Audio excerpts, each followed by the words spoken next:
to settle because they've not had the time to gather that said information. Yeah, absolutely. I'm not really a huge fan of late rotations for that reason, because you end up having to make decisions in a pressure situation either by zone or by other teams without any real information. But I think you could here is getting loads of info as they cross paths with, I don't know even who that is, Regnum. That might be Regnum there. Just crossing paths over by Shelter, but it doesn't look like they're going to be making much use of that information. They're going to be just moving on out. Yeah, it is Regnum Caria just crossing across by Shelter. And they got Galacticos as well, so we are going over to that eastern side. Regnum and Yakut, both of these teams going to be making their move on Tushin direction here. I would love to see maybe a fight already, but I doubt that's really going to happen. I mean, if they're smart, they're not going to make this a fight right now. Yeah, I did get a little bit of a sneak peek of that zone. It does look like it has gone far up towards that northeastern point. Neptura, you're now looking maybe towards those rotations like Yasna, Pollyanna, and the bridge crossing.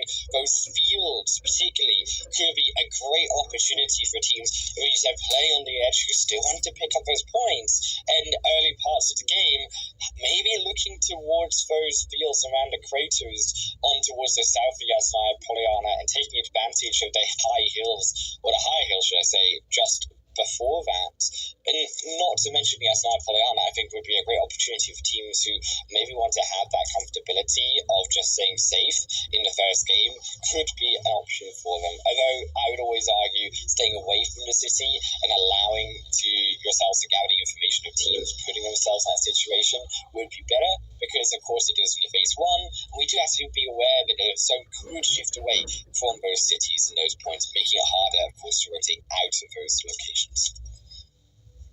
Yeah, I think it depends on the size of the city, to be honest. I think a city like Yasnaya, as long as there's maybe only two teams at that point in town, I think you're generally okay. It's those smaller cities and the smaller groups of compounds that generally put you in the worst spot if the zone does move away. But I don't really like compounds. I prefer the wide open spaces, but neither of these are going to be working for who's just gone down there. I don't think the board to the right hand side is actually working. So White are going after somebody. They've already taken out one of Yakut, and now it looks like they are going after. Can't see who that is. We're going after them though. Yeah, it's White. They're going to be moving in towards their first fight. It looks like they might have caught a solo player out here in Neptura, as unfortunately one, and they look to be in some trouble. Right, we are going down, but it will be the rest of the squad behind them. They will not fall down just yet, and they will keep Mia crucially alive in that fight. They didn't get executed away, so they will be back to the 4-man squad, and already with 3 eliminations. So White starting off the first game strong here. Yeah, very nice indeed. Yeah, that was Yildiz from Inception there. That's a shame. Yildiz is another big player from the previous season, so shame to see her go down so early. But Inception are actually a duo, right? Not the best start for them. White, on the other hand, they've gotten 3 rotational eliminations. That's always a great start to any sort of game. Rotational eliminations are best, honestly, because it's minimal damage to you. You're not making big pushes. You're just kind of spraying and praying. It's a good time had by all, except the people you're eliminating.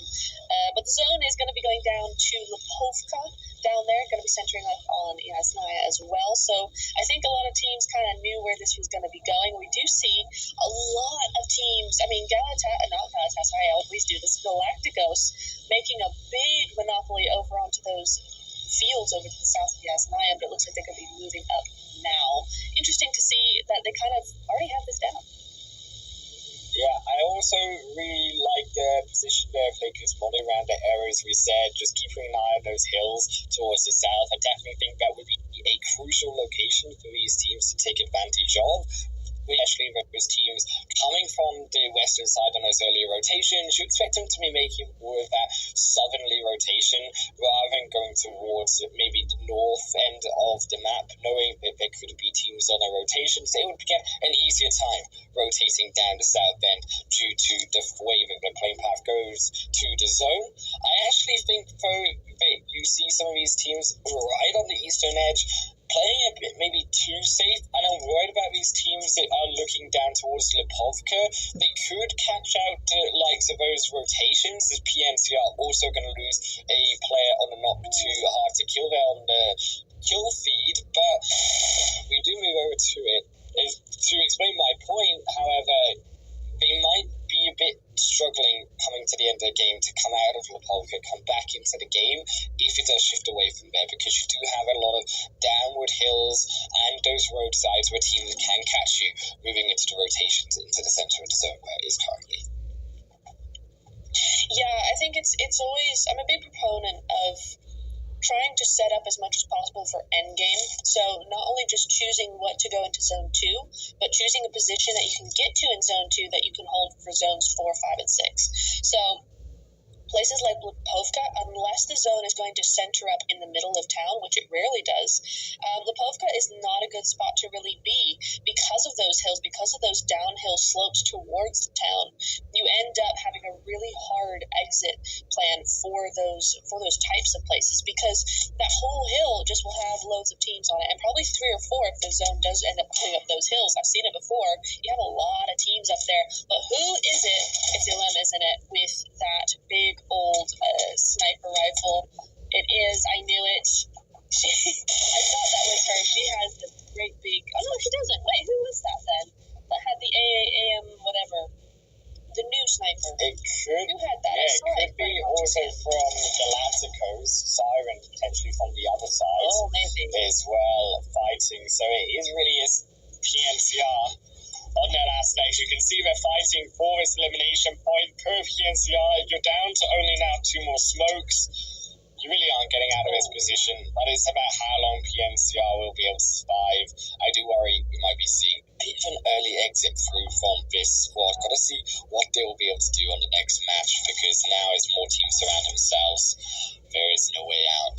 Fenerbahce also do have to be wary on their exit, because now once PNCR does go down, you might end up with a Galactico Sirens moving towards you on that rotation, as they also may look to rotate upwards into that more central point, as you said, of the zone. Yeah, we did see that clash end up happening. They do seem to be looking for it, at least on Galacticos' side.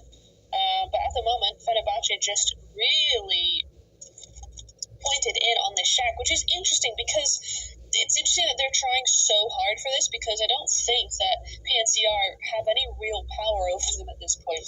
It's uphill, they don't have an angle, etc. I mean, I know they want the point, but I suppose they just don't want to backstab as well. But it's interesting that they're getting almost, not quite, but almost tunnel visioned into that shack in particular. It's an interesting play coming in from them. Going back over to White, though, Kira has 3 eliminations. White are doing a pretty darn good job this time around. They're entering this tournament very strongly, so nicely done on their part. And at the moment, nice 2-2 split coming in here. Good, strong compounds on this side of zone. They got 15 seconds till the next one comes on in, though, so we'll see if that works out for them. Yeah, I really actually think that White have a great opportunity here to keep advantage and keep control of this area of the zone. You can see Fenerbahce off to the edge of the man. Other teams up further, even towards the more north and eastern end of the zone shift. But I'm curious to how now this stage 2 shift has gone. It has now gone back towards Fenerbahce and towards Galacticos. And now it's going to be realistically here we see Fenerbahce making that wider rotation to get to this compound in. I like this move. Rather than being caught on these teams, moving in from the east now with that hard shift back to the western edge, and also get themselves some safety, some security with the building from those teams as well, and not fall prey to Galacticos later on. Yeah, I love this. This is the kind of timing that I want to see from teams. As soon as the zone goes, you go. I don't want to really see much hesitation whatsoever here. So it's really nice for Fenerbahce to be coming straight into Yaz 9. Now, this is bold.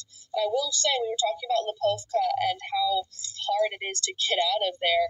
You do see Yukut having that same sort of struggle. Yukut and Kasich being on the Lipovka side, and Yukut trying to gatekeep him, but it looks like it might not be working actually, unless I had it the other way around. Anyway, one of the two is not doing so well, and I think that's Yukut with 2 down. So just what we were talking about Lipovka, kind of going back to that. Yeah, and this is doing that mistake that we talked also about earlier, which was now being able to drive later on in the zone. You don't have that flexibility, you don't have that information awareness of who those teams are. And Galacticos, they're going to take away that one elimination, bring the Yaku down to just Italy, the solo player. They do have a building to call their own, but you do have to be wary that there are still teams that come in hard to kill. Still another one of those squads to come in from the northern end. So there are later rotating teams that can pressure those teams that are indecisive. Oh, now this is interesting. We're seeing White get threatened a little bit here by EB. I think that's going to be, who's that going to be? I'm just checking, right? Some live questioning going on of the roster. I'm not sure who that quite is there, but EGL, sorry, yeah, it's going to be EGL over there. So some interesting altercations coming in there.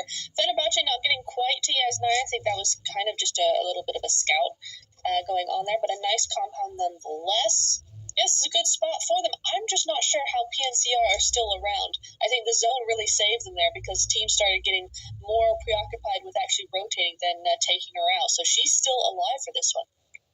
Yeah, and all PNCR have to do is just stay quiet, because if you make a move on these rotation teams, they might decide that shack is where they're going to start to have to stop and where they're going to have to take that pit stop to take PNCR out before they can move on, even if they feel pressured by bigger teams around them. PNCR can, of course, in that way take another team out, but they have to be selfish. They have to focus on their owners in this first game, because there is an opportunity, if that zone stays with PNCR, that they can allow the rest of the teams to fight and work up a potential for some 1, 2 or more placement points. Mm-hmm. Yeah, so the Lioness is coming under fire now, though. So they've made it all the way from Hospital. They've come right around over the northern side, but it looks like Cat Bane's in a little bit of a pickle here. He has lost her buggy. I'm pretty sure she lost her buggy here.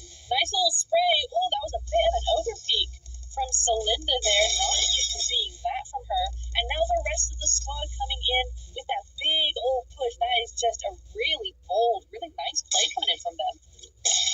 I like how the Lionesses are approaching this fight. You're seeing their Logica be able to take the nades through onto the rooftop. Logica almost gets hit by the nade through the edge of the window. There will be the second shot though down, and that will be Logica away though. You see on the elimination feed, V-Nature takes down 2 in return. So it is a trade for now, with Lionesses evening it up. Kai almost steps into the nade on the staircase, through the smoke with the bullets. Will go down to half HP. More utility being used, and now Kwai stops using the edge of the eyes side on their screen to keep an eye on the staircase. Revive back now, Cat Banes. Geltas. Galacticos moving round for the flank. Logica has to defend this. Nade in. Will be a little wide. Second one goes through. Well, again, full wide as Logic. Galactico Sirens moving back furthermore. And we start to have a bit of a stalemate here. Neptura Lionesses, they need to push up a bit more, get through that smoke cloud, but you can see it's so difficult. The moment they walk up, they get shot down and they have to go back for the revive. Oh, they're I think there's a bail. I think there's going to be a bail here, yeah. Oh, no, it's all gone wrong. Oh, it's all gone very wrong. We're going to the one that gets that, but she does go out. So, unfortunately, we get 2 eliminated right off the bat there. Yeah, WM as well getting taken out there. But I feel that's really sad for the Lionesses, I've got to say, because I think what killed them was that hesitation. I know how difficult it is to actually push up there, but honestly, I think they allowed the the other team to get that revive going, and that's what ended up killing them, because that was a beautiful push in the beginning there. They had that distraction. Cat Veins, I thought, oh, she's just stuck behind a rock. Galacticos have this one. That's there in the advantage. And then all three of them just suddenly appear at that wall. So that was a really, really good play from them. They should have won, but they just waited a little bit too long. So that's a shame, but Galacticos, the damage was done by the Lionesses anyway, and all that rotation into the out there. My goodness me, we're already down to 13 teams. It's all going off now.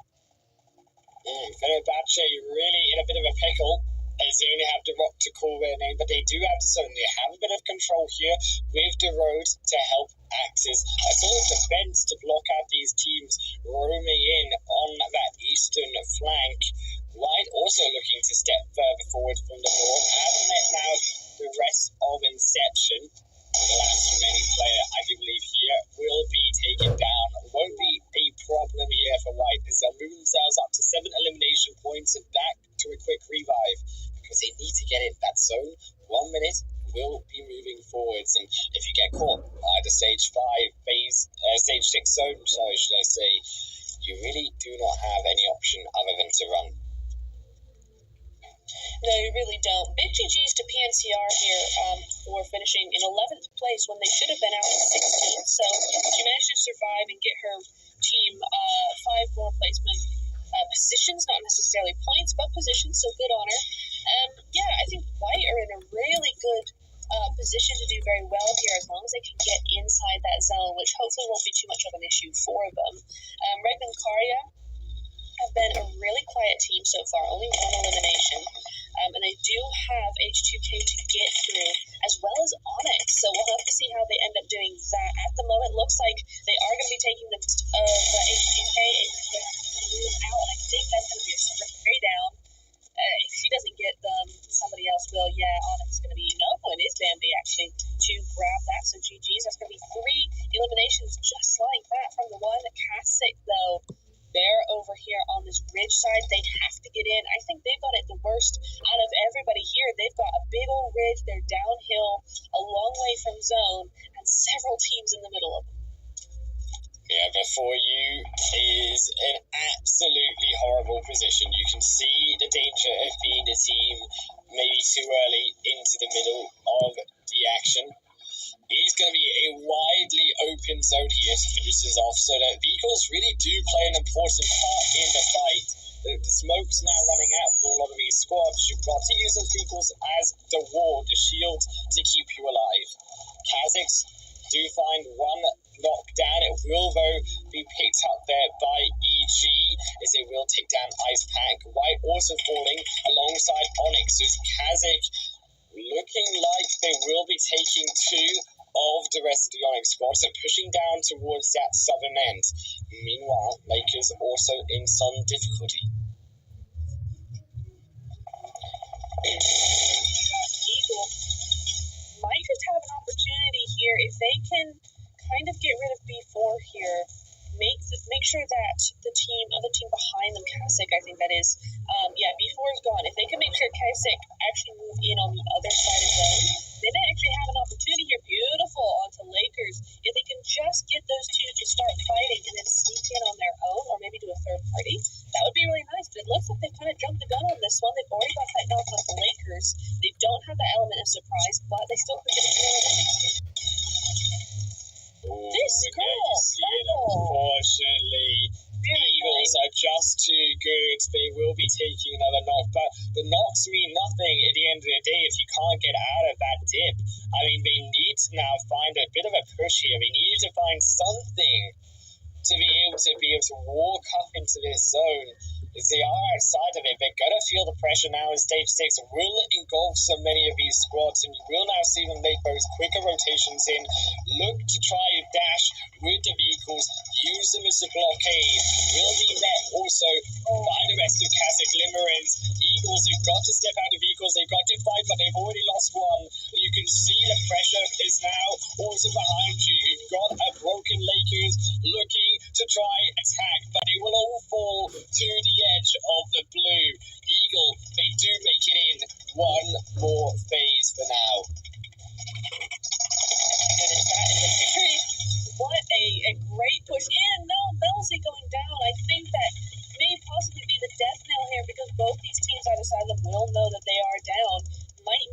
push for them, but very nice little knock there, going to hold off that team on the left side. Kasich, the only one who might do something, but I think they're a little bit too busy to really care other than getting those pot shots going. Kasich, on the other hand, will be using those nades instead, so that was a beautiful nade coming in. Eagles in a really tough spot here. If they can just survive, they'll have a really, really good game here, but it's being very, very difficult. Yeah, $1 Million Babies realistically have the opportunity here to walk up to control this zone if they can try to fend off Eagle. Eagle won't be able to do the damage though on to Kazakh Limerence. They will walk forward. They do, as they say, Lefty still up. The only player here for finds another elimination point, brings him up to 4, but so low after the nade, I don't think they can do it, and it will be their $1 Million Babies to take down one for themselves. Kazakh Limerence up to 6 eliminations, but you can see they've got the zone still to push in. 20 seconds, and here come the $1 Million Babies looking for their $1 Million chicken dinner win in the first game, but Fenerbahce are only going to sandwich them together. There they go, and down to the final 2. It's 10 eliminations, double-digit game for the Babies here in Erangel. But Fenerbahce are looking to show us why they are such a staple name here in PUBG Mobile. Looking to show us that they can hold their own from the gates. This is really, really nice from them. I think the $1 Million Babies, they've had a great entry point here. They have that actual high ground. They've moved up along the ridge into zone, so they've had a really good spot to be able to do this. Great knocks to back up that high ground as well. There's another one onto the left there. Fenerbahce's had great feelings at the moment, so either way, the second place or first is just, it's going to be fine. It's going to be good to go. But I think $1 Million Babies are really, really looking for it. Beautiful aggression coming in, just pinning them down. Here comes the car we know and love so well. Right over, getting that rundown. And it is going to be the $1 Million Babies getting the first winner chicken dinner of this evening. A great turnout for them. That's how you do it. When you got the money, you had the car to expend, and you just run over for the victory with the vehicles. They grabbed their first chicken dinner here of the tournament and out of the first game here in Group B. They looked a bit subdued. They looked a bit quiet throughout that first half of the game, but boy, did they come alive, Niptura, at the end of those final stages. Yeah, beautifully done. I mean, I think that's pretty much textbook ending for them there. You know, that kind of aggression. They put Fenerbahce into a corner. They backed them up. They got those knocks. They made them kind of scurrying around trying to get on that defensive side, gave them no opportunity to be aggressive whatsoever, and then provided that cover some more while they got that car in there to do the run over and just cause all kinds of chaos. That was a very, very, very well done game there from them. Very nicely done. And 23 points to show for it. Not bad. Yeah, a strong start here coming through from the $1 Million Babies, and I think it was a team that we sort of had a bit of a question mark. They were new players. They had Kitty, yes, on their roster, but Kitty was a part of a squad that finished 19th. I'm really happy, actually, with seeing how they played, and as you said, not only the victory, but the way that they moved into those final stages, right, and the way that they were able to keep control of that zone, because it was a tough zone, and you saw even the likes of Kazakh with those strong players that we know from previous seasons, and also Fenerbahce, a team organization that we know is a part of a staple of PUBG Mobile by now, still come to the end, and they still were able to take these squads down. Yeah, beautifully done on both sides. I think Fenerbahce had a great game as well. I mean, 8 eliminations in a second place, not bad either. Yeah, I think it really comes down to just kind of what they had going, that high ground that they were able to keep a hold of. I think a lot of teams would have loved that, but that zone was so difficult. That final circle, super duper difficult for them. And for any team, because it was so open, because you had teams on both sides very close to you, you had to have super awareness, super reactions, and they did super duper well with that. So very well done there. But I think all 5 of those teams did a really good job of getting in there and kind of struggling to, get that spot as best they could. Even if they didn't succeed, they did a very good job at it. Yeah, I really think if it came down to the organization team play, I actually really liked as well the Eagles rotation in. They were able to fend off a few of those teams that you thought would maybe have a better position moving in right to the end game. They did take it to actually Kazakh Limerence, who were then damaged enough to fall down to third. I think definitely Eagles did play a part there in the $1 Million Babies getting that win, but it was Idiot who were able to take down Fenerbahce and take the final chicken dinner for themselves. As we move on to the match standings here at Nevtura, I am curious to see how the points look after that first game. It will be, yes, a slight lead, but no surprise to see actually, I think a lot of these teams taking those fights and keeping the scoreboard even, similar to what we saw yesterday. Yeah, absolutely. I think we're definitely seeing a little more of the teams actually getting more eliminations per team. So the top four have loads, Eagles as well, and then it kind of dwindles quite. The first game yesterday, a lot of teams with 0, but those kills are more spread out amongst the teams. So interesting to see that little difference there. But honestly, White coming in with the 3 eliminations right off the get-go pretty much. They had 1, then 2, 3, and then they climbed up their way to 10 total eliminations there. I think it was a really good game from White. It was a good game from all these teams. Honestly, I think everybody, except for a couple of the, kind of onto the left side, the right side rather, I think a lot of these teams had some excellent results here today. Yeah, I think as we take a look now at the player focus, no surprise, I think, to see the $1 Million Babies up there, but actually Razva 7 eliminations so far already, just in this one match alone. You look back towards yesterday, right, Nevtura, we cast our minds back to the top kills or eliminations, I say, by the end of 5 matches. It was sitting around 12, 13 or so. That's already half of the eliminations out of 5 matches on the previous group in just one game done here by Razva. Yeah. That's an insane result. And I do remember Razva from the previous seasons, and she kind of did the same sort of thing. So this is just another day at the office for her, and I'm super excited to see, does she continue this through the next 4 games? I mean, it's entirely possible. This could, they're going to just play it for the next games. But I'd like to see her continue at least to make those numbers climb just a little bit more. It'd be fun to see. Yeah, as we check out the eliminations and the damage as well, a very even split. It was what we were kind of expecting on the terms of the damage chart, much higher damage than you might be used to in other tournaments, but still, it was those top teams topping the damage charts. Kazakh Limerence overall with the 16-12. It's going to be a waste.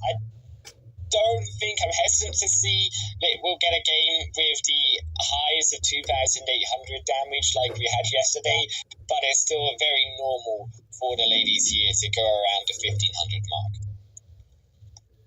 It very much is. So, nice consistent day game for them. I do see some stealing from $1 Million Babies, though. That elimination count is higher than their damage count, so it's kind of take your own kills, but you know what? No. Take everybody else's kills as well. It's fun to steal. Like, we're out to take ourselves to a short break, but afterwards we'll be back with more decent.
to the PMEWL mid-season showdown. Myself, Highland Wolf, and Neptura to the left of me. We just came off of $1 Million Baby's hot Orangle win for the first game of Group B. Now we're going to the even hotter map of Miramar. Neptura, what can we expect coming from what we've seen yesterday?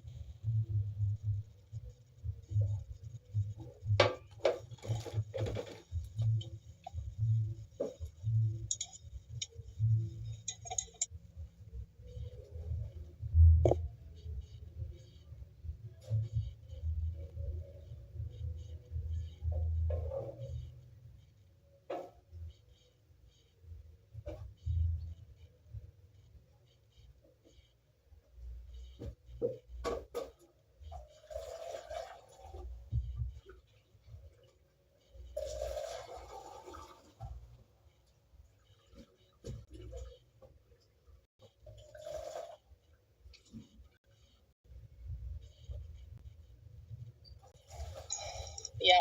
Hello. I've been muted this entire time. Apparently it's just game 2, because this happened yesterday. Game 2 didn't help. It wasn't good. Anyway, hi everybody. I've been talking this whole time. It's been fun. I'm just saying, sniping I'm looking for on Miramar, but also I think it's going to be a little bit more of a passive game coming in here. But you know what, Wolf? I've been talking enough. Whether or not chat could hear me is an entirely different matter. You go ahead. What are your thoughts on Miramar?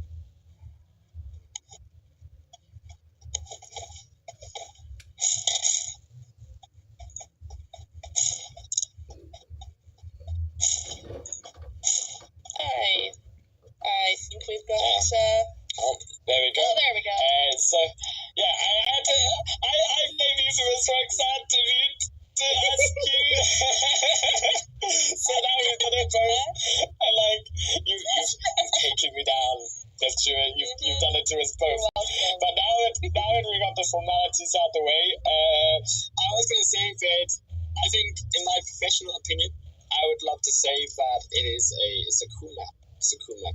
But also, professionally, I think it's about the rotations. The rotations, like I said yesterday, cannot emphasize enough how important it is for these teams to make sure they are rotating on time, they have the informed decisions of where they need to go based on the zone. We talked about it already on Orangle, but it's even more important, it's more amplified on Miramar.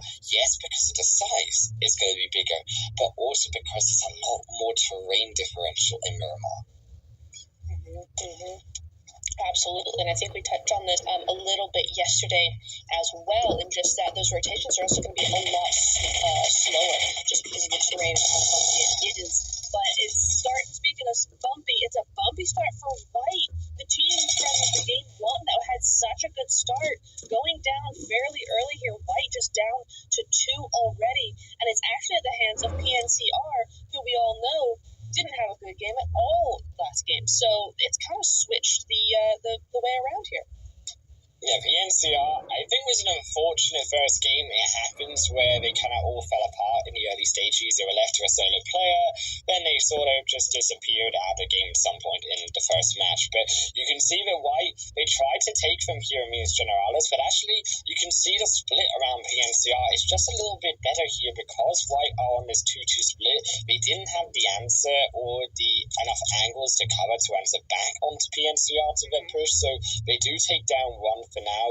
Mia is in a bit of a precarious position. I do expect if White don't come to defend this, they will lose the secondary member. Could just be the case. I worry if White do try to come in to save them, they might not be able to, and they might lose more members. Yeah, I think that's a very difficult situation to be in because it's really die if you do and die if you don't. They can't come in to find Mia. They're not going to be able to. They're only 2. Mia's in the middle of them. She's just got to wait this out, and hopefully that PNCR will push and she can deal with them. They can both deal with them. But no, she's a solo either way here for the most part. So it's a very difficult situation for them to be in. PNCR, though, they do know that if they overpush this, if they get overconfident with it, they could very easily lose here. You've got Mia at the front, but you also have the other one in the back, who I think probably has a fairly clear sightline onto at least some of these players here. So, yeah, throwables are going to be their best bet.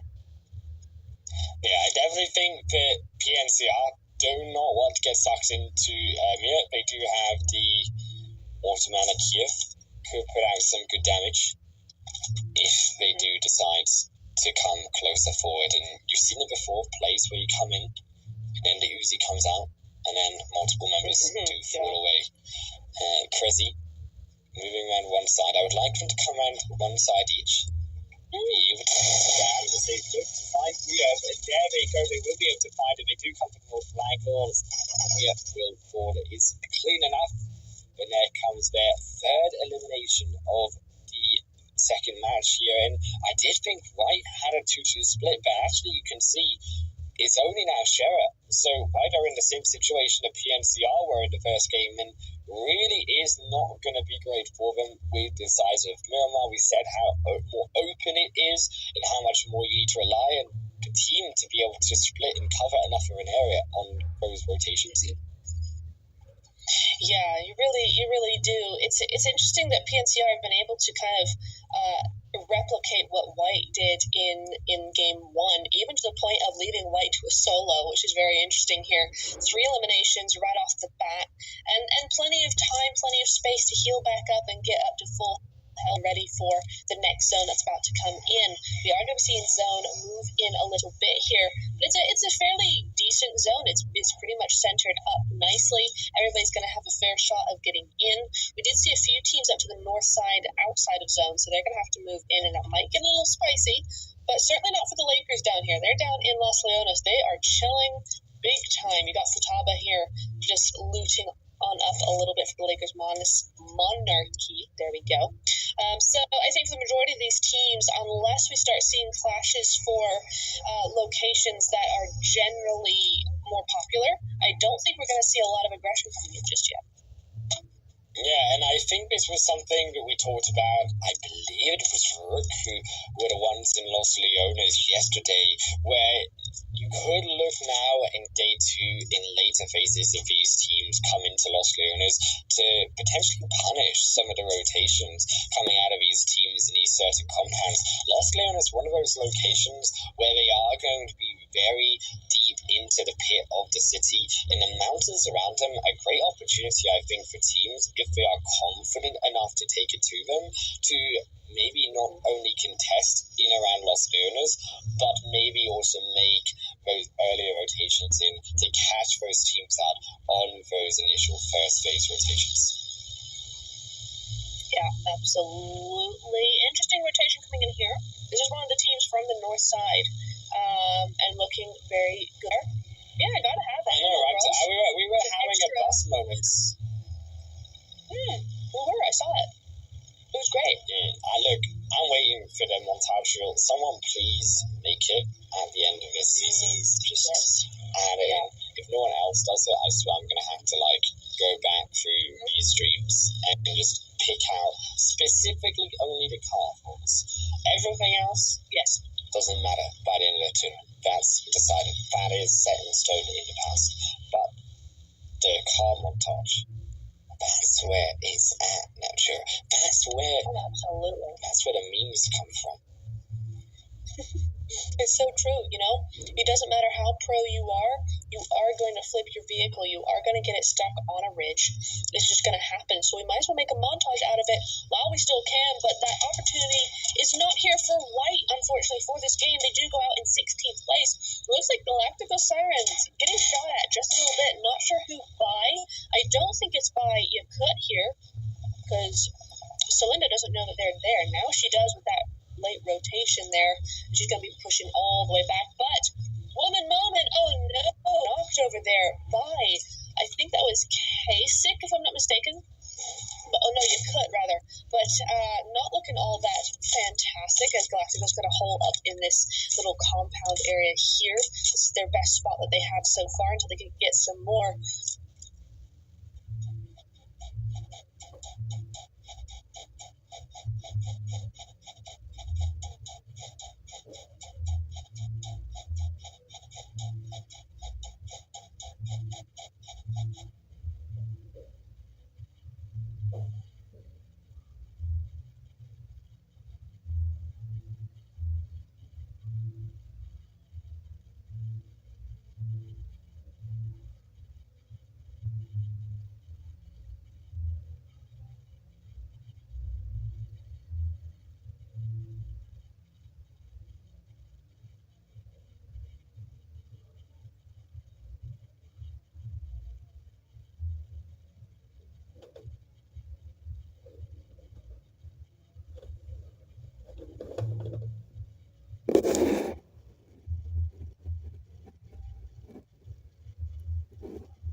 And mute E.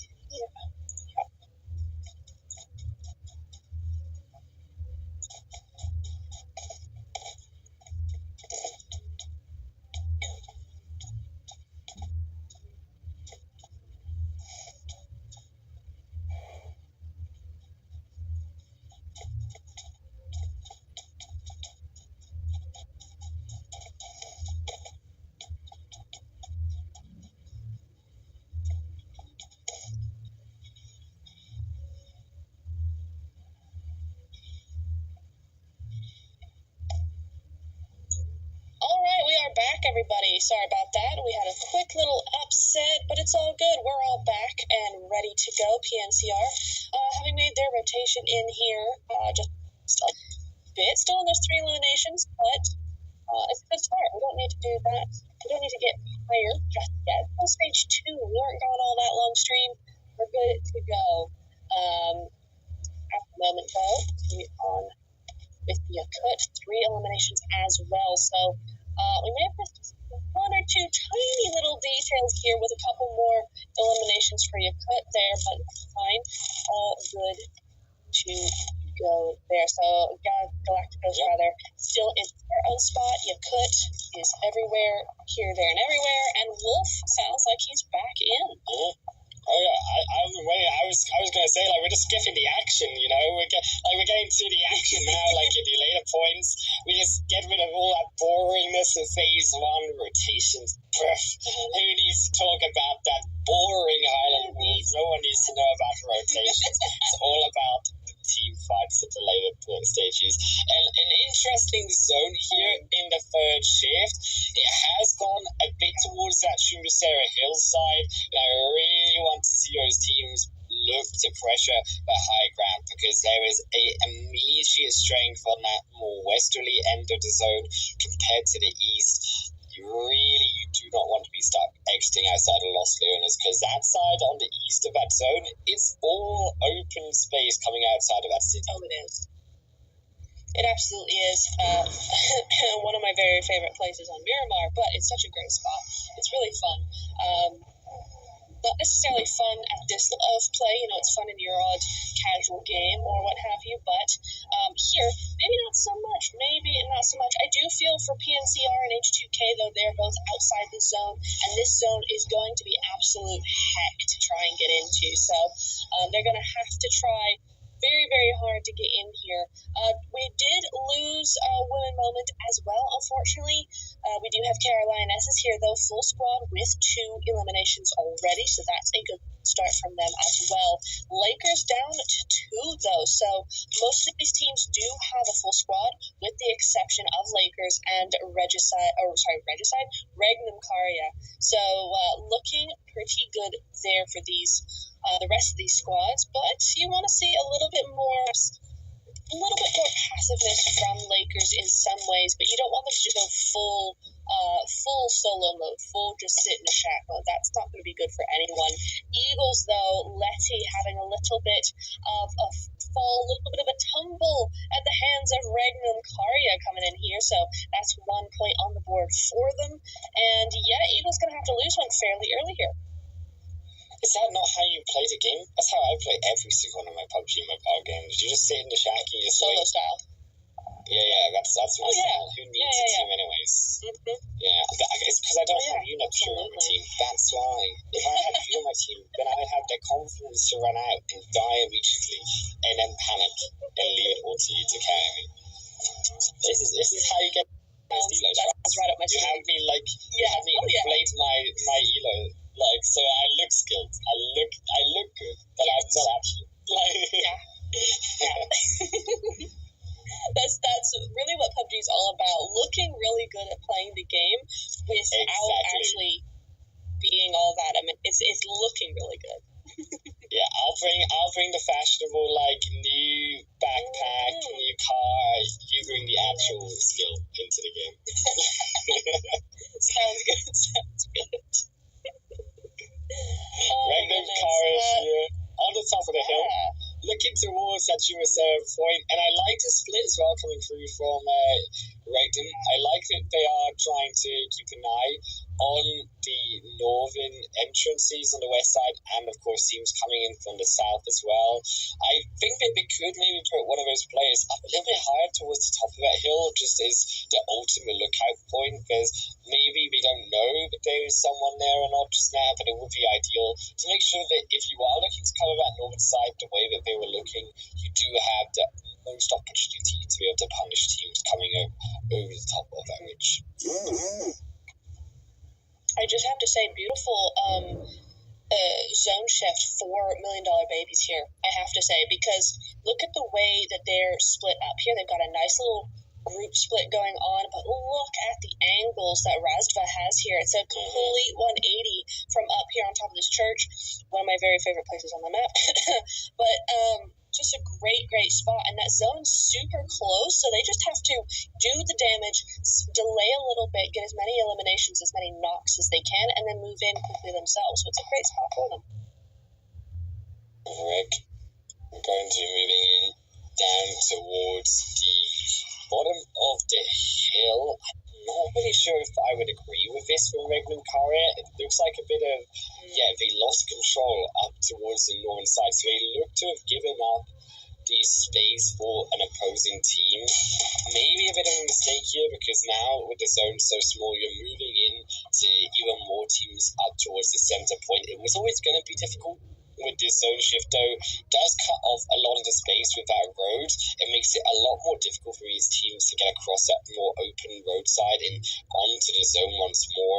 Really looking towards if you can see a bit of control here from the rest of Eagles to stop Regnum, and also you could hear up on the far to stop from coming into the zone. Yeah, I mean, I would say you could have one of the better places in zone here. The only problem is that, of course, $1 Million Babies are right behind them and could, in the end, have a great angle against them. So you could have to be very careful here. They've got 3 teams to look at, so lots of elimination potential here, but they have to be careful of that backside, as well as, you know, kind of looking towards the new zone where that's going to end up going. But PNC are just getting absolutely obliterated by KR Lionesses over here. Not sure what's happening, and they are eliminated with a nade. Beautiful stuff from Inception as well here. A nade with a third party, perhaps. Can't quite see what's going on there. But that's a big shame. PNCR had a great start, but couldn't quite get through. Of course, they were the ones that were coming at a disadvantage with having to come into zone. They weren't already in zone, so it could be one of those sorts of issues there. But we did see Onyx just making a full send into zone that way from the south side. So I have to see how that goes for them. But Fenerbahce, and before you, having a little bit of an altercation there. Yeah, here Inception really feeling the next shift as it has gone further away from them. In Kasich too, going to have to now come outside from, as we said, the more eastern end of Los Leones and looking to try find a position out of the more open space that the east does have in store for these squads. The more western side, though, also you have to keep in mind that it did go away from the church, so you have a lot of control now for the rest of the crew and the rest of their team on controlling with that 2-2 split. Realistically, the only ones with the control in this zone on the high ground for now is this battle on the eastern side where the rest of these teams really are fighting it out for. Yeah, you make a great point there. The control has switched completely into Yakut's hands there on that western side. On the eastern side, Kasich having a really, really tough time to try and get in here. Great little spot by Inception here. Ooh, Amaya nearly getting knocked there, but great awareness, kind of knowing where they are. Beautiful coming in there, but that is not from her. I think that's from one of her teammates there. This could be a great push, and with Lionesses on that right side, this could be the end of Inception here. Yeah, Inception looking like the Nage keep on putting them into the dirt. That will be 3 already got in Kasich Limerence. They cannot miss for now. That will be the first one that they will go wide with. Is Amaya stepping in for the final assassination of the hill this season.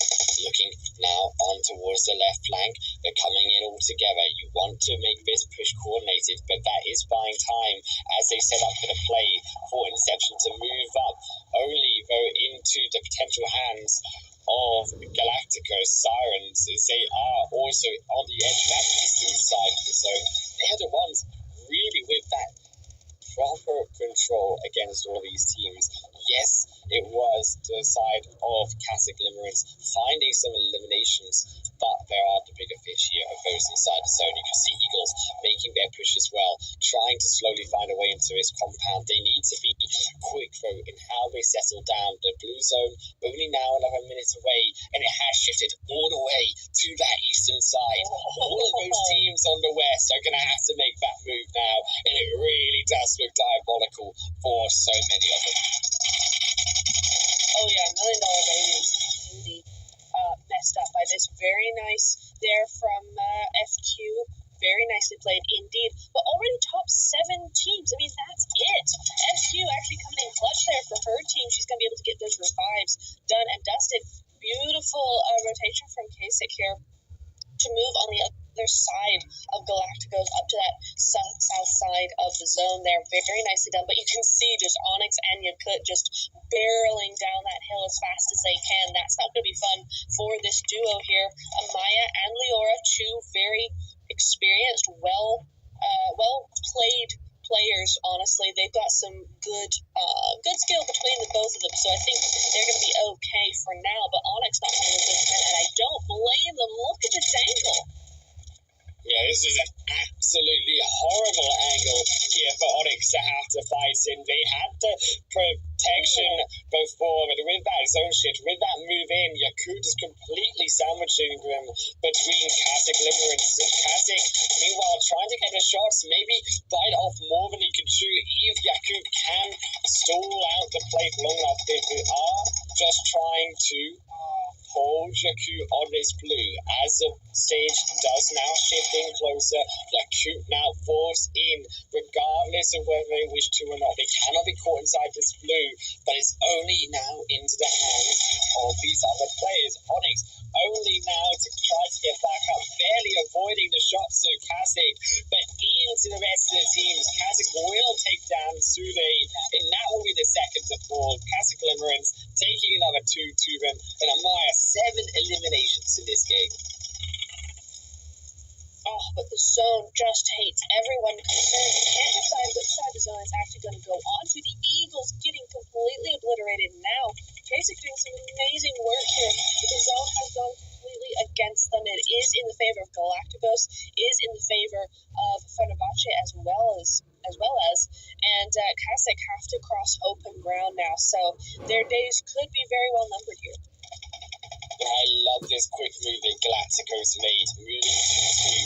They're keeping high with the angle they have, the strong point and the high ground they have with the building outside the zone. They keep 2 of their players inside the zone to make sure they're not completely pressured out later on. Fenerbahce, you can see with that higher ankle that they're still keeping with those 2 behind players, taking out 1 knock so far. Now come the front line to step up, looking to take away Sealer. Also will have to move away, but it's not quick enough. There's a volley, the nade comes through. There will be 1 to fall. And the second, yes, did get revived back up behind, but the smokes come back down. And this is crucial because Fenerbahce using these smokes for the meantime on themselves is not where they want them to be. They want those smokes to be very forward. They want to have that aggressive play, but it's Eagles as well who will fall back down to the bottom. Kasich even coming in here as Galacticos. They need to turn their attention. It's a third party trying to invade onto the action. The pressure that they were putting down to Fenerbahce, but they are able to step back, look back towards Kasich and Lewis as Fenerbahce offered up some respite for now. GG's. I mean, I thought Kasich was going to do it there because Galacticos got 1 knock and then the other was knocked by the zone. So immediately Galacticos were a duo. I thought they were going to have that, but no, it is going to be Fenerbahce versus Galacticos here. And Fenerbahce, they've been able to find a split. They've been able to get back up. It might have been enough for the Kasich Limerence, because you can see here they're down to only 1 player. Galacticos, they had the control, but Fenerbahce, they weren't taken down quick enough. They will claim the chicken dinner this time in Miramar in a strong finish here, in a strong position on the leaderboard. They've that's a second into a first winner chicken dinner for this roster. That was really, really well done. I think we didn't see too much of them. They were down on that lower end of the hillside there for the longest time, but they've managed to kind of claw their way up that angle, up that hillside, just kind of third-party everybody to death. I think that is really the key there. They really went on a third-party strategy rather than a full push from what I saw, so they were able to just kind of quietly move up the ranks, surprise team after team, and eventually surprise everybody into the win. Yeah, and to be fair to Fenerbahce, they look like one of the stronger teams here in this group. They definitely look like a contender to top the group if they can keep this momentum going. I won't say that they will, because we did see a back-to-back coming through from Wildcats yesterday, and then they did fall off a little bit towards the final couple of games. But it is nevertheless still Fenerbahce here with a big performance with their chicken null Miramar, 18 total points, another 8 eliminations coming through from them, and I'm curious now to see if they can do just as aggressive and just as good work in Sanhok. Oh, I mean, that's a big ask. I think we did see the Wildcats do that with the Miramar to Sandhawk, but they're just such different maps, aren't they? It's very, very difficult to kind of switch with any sort of consistency between the very different strategies that you really need to use between the two games. So I think we'll have to see. 18 points, though, nothing to be sniffed at for sure. Even if they have just a decent game on Sandhawk, they're going to be well in that top 2 position, I would have thought. So a very, very good game from them. I got to hand it to Kasich, though. Really, really good work coming in from them. I really liked how they played that. And I think they did get helped by the Lionesses there when fighting against Inception towards the end of that, or the beginning of the zone rather, when they're getting gate kept. But I do think that Kasich actually played that really, really well. So I'm looking forward to seeing what they do in Sandhawk. They seem to me a bit more of a snappier, smaller team that might actually do super well on a smaller map like Sandhawk. Yeah, I definitely think the potential is there. And you know what I want to see in the potential? And I always look back towards the meme of where you had Arango, who's now Pollyanna, the player picks him up, rescues him, and then puts him out for the sniper to take him down. And then moves him to take it. You remember the one I'm talking about? Yeah. I want to see rescues used more, or at least on camera more, because I think it's such a cool opportunity for teams, for players to move around the fight and reposition. And as we do go to the match rankings, you can see the teams here, Fenerbahce, Galacticus, and also Catholic Limerence teams, still a very even split. But to go back to the rescues, do you think that rescues are something that teams are picking up more and more now as time has gone on and teams have gotten used to that strategy? I see it a lot in certainly the PMPLs and more so in the fall split than the spring splits. I think we're starting to see it a lot more. But I think they really still are used when only absolutely necessary, just because they take so much time, right? That animation, a lot of the time when you see these play for the end game. So when you end up getting knocked, you end up actually getting knocked in high pressure, high priority sort of situations where you just need to go. So I think it's something that players are starting to use a lot more. We haven't seen too much of it in this league, but I'm wondering how that will change perhaps as we get closer to the finals. Yeah, I'm hoping we get to see a bit more of that. As you said, it has been picked up more and more in the recent months and the recent fall season. And my on our player focus will be the one with another 7 eliminations for themselves. And they're also, to be fair, Catholic Limerence getting, or sorry, should I say Yakut, they're also getting the final 2 spots there at the bottom, 4 eliminations each. The damage though from Fenerbahce, you can see Alina, and I'll be curious to see the damage charts. Is it something where, like Galatasaray, we see high damage counts from each of those players, or is it something that Alina is doing now time and time again in terms of Fenerbahce's eliminations? Well, I think certainly from that game, if I'm remembering kind of going back to where they were, how they were playing, I think that's probably fairly even, give or take a few hundred damage points, but we are seeing there Fenerbahce actually a lot more damage than eliminations. We're seeing that for quite a few, except Kasich. Again, they keep stealing kills, Wolf.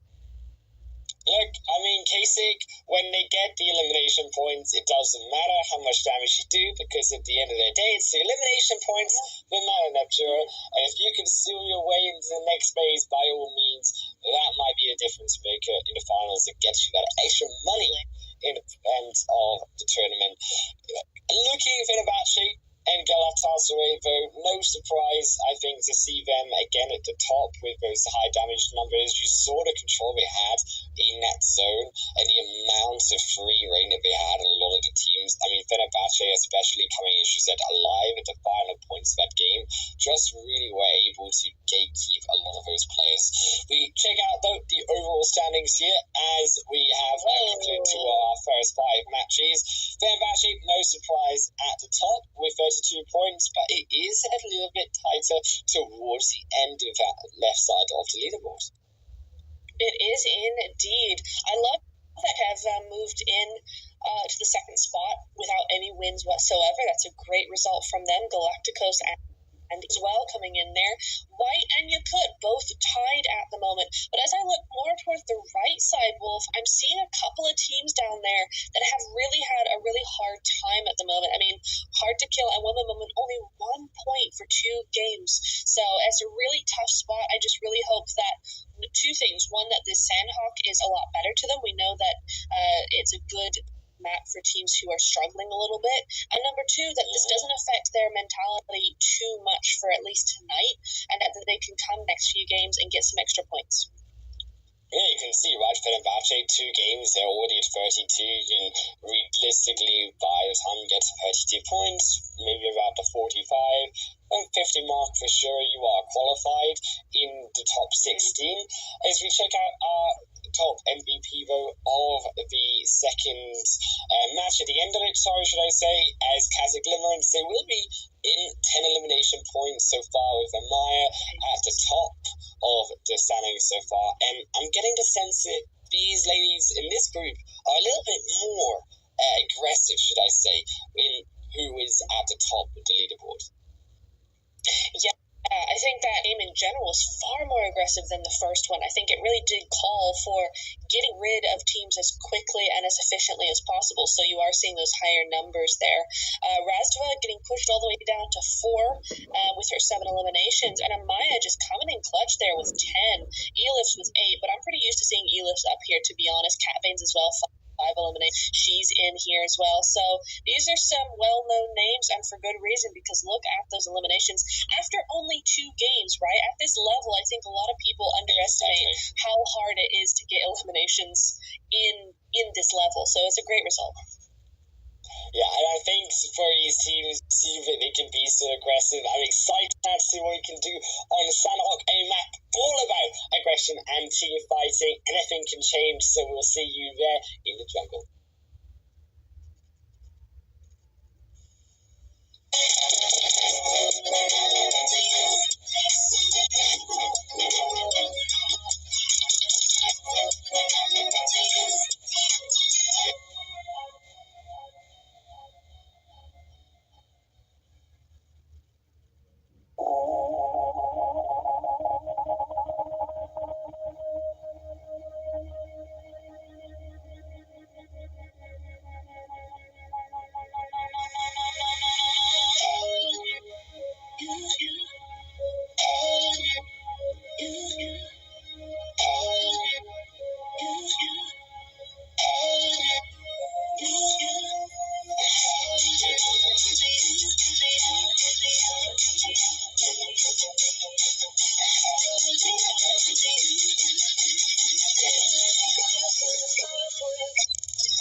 time for our Group B contenders. My name is Highland Wolf, and I'm joined here with Neptura for the PMEWL mid-season showdown. Neptura, we've seen two games now where Fenerbahce have had strong performances. They just come off the chicken dinner. Can they secure another top two or even a win here in this Sangahawk match? They absolutely could. I mean, we saw the Wildcats do it yesterday. I don't know, because a little bit, I'm somehow kind of getting a little bit of vibes. I did mention that, it was KS. Kasich. That Kasich feels like a little bit of a nippier, smaller team that might be able to maneuver a little bit better around Sandhawk. Fenerbahce seemed to me to be a big team, right? Big, spread out, just lots of room to really work with. They seem like a big team to me. So can they adapt to Sandhawk, or is this all in my head? We'll have to see. But that's kind of the vibes I'm getting at the minute. Well, unfortunately for some of them, Inception, at least going to come through with the elimination point. It is going to go unfortunate for a few here to start off. I think that always really happens here in Sandhawk. It's realistically the kind of map that you would expect seems to start hard drop. We can see even the Lakers also having some trouble here coming into the third match. Is that zone? It is also going to be up towards that eastern side. Unfortunately, Lakers not going to get any respite from Fenerbahce for now in the early game, as it will be another going to down, and only Akulka left. They're going to have to move a wide rotation around, because you can see the movement. They've actually had to come away from the zone to get back to safety. So an awkward start here for the Lakers monarchy. Yeah, another team where it's just not going in their favor today. We see them time and time again, down to a duo, down to a solo very early on. Women Mullen, I feel for them. They're down to 2 at the moment. Yep, that's going to be that finished on up. Rin's going to be finished away, and that's going to be, I think, in Inception. There we go. I keep wanting to say every single word except for Inception.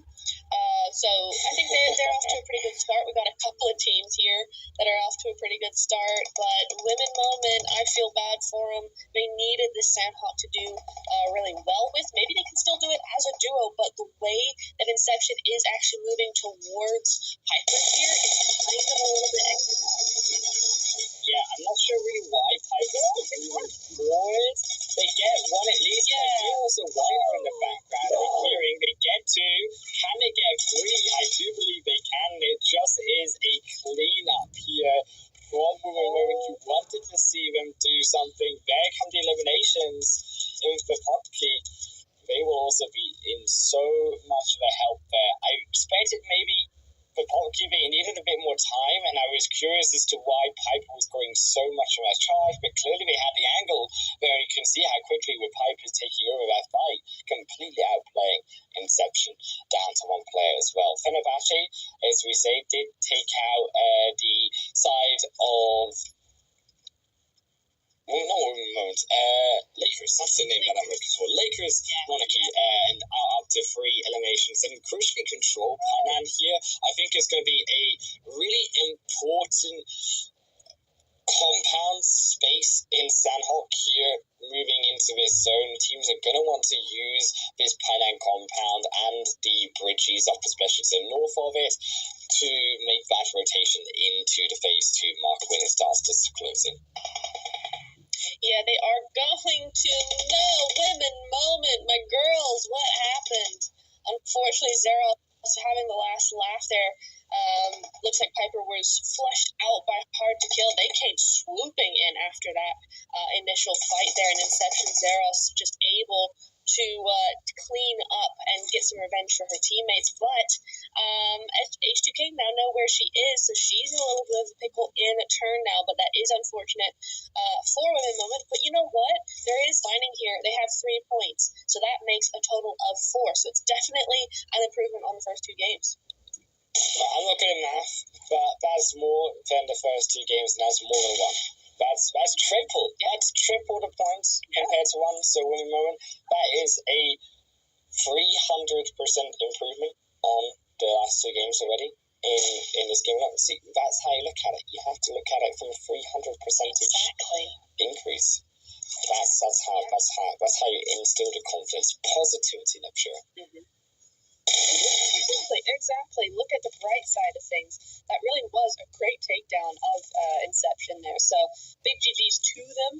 Just unfortunately that third party, and then Zeros with her pesky little rock over here, just ending up being too much for him. But looking good, Zeros trying to find a way out here, I think, and she did think there was going to be somebody on top of that hill. I think that is going to come true in a second. You do see somebody from H2K moving on up there as well as, but so far only 2 solos still in the lobby, so not as quick of a Sandhawk as potentially might be done, but she was ready for that. Zeros getting rid of Lexa up there, and there's not much they can do.